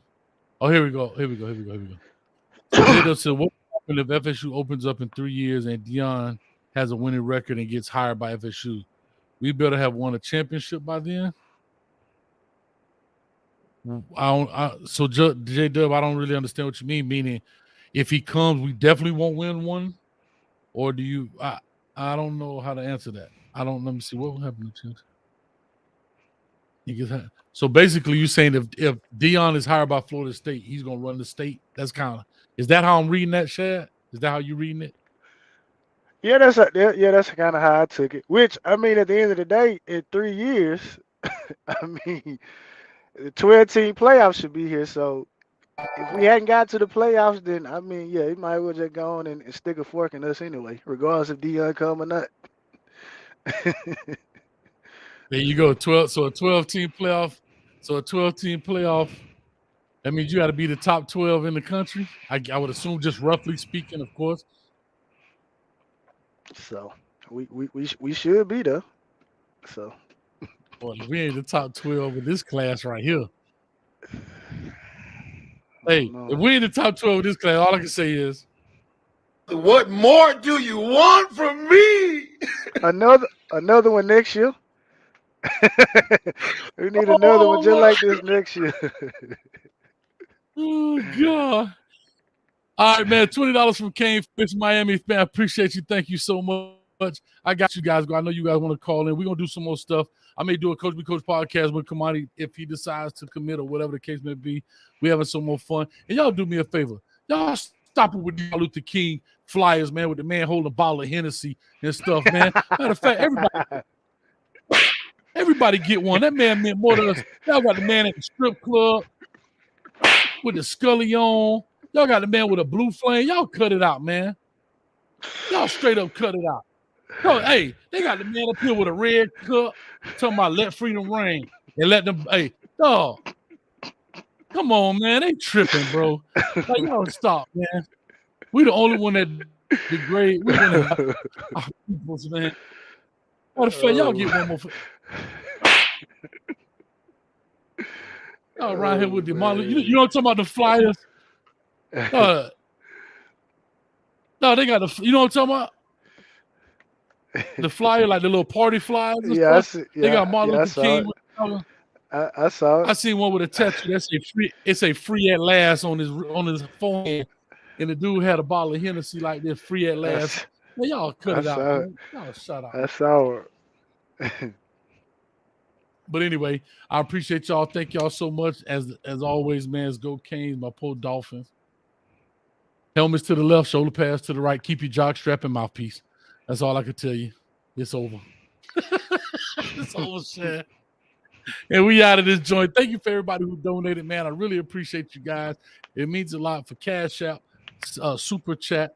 And Shad, we definitely going to talk offline, man. Be safe out there on that road, brother. And it is what it is. All right? I appreciate it. All right. Thank you, brother, man. All right, man. For you guys, we're going to 30,000 subscribers. And by February 1st, do me a favor on the way out. Hit the button. It costs you absolutely nothing. Coach giving them away for free. Our goal is February 1st, 30,000 subscribers. Let's get it done. And with all that being said, Coach Hayes will catch you at the 50-yard line. Peace.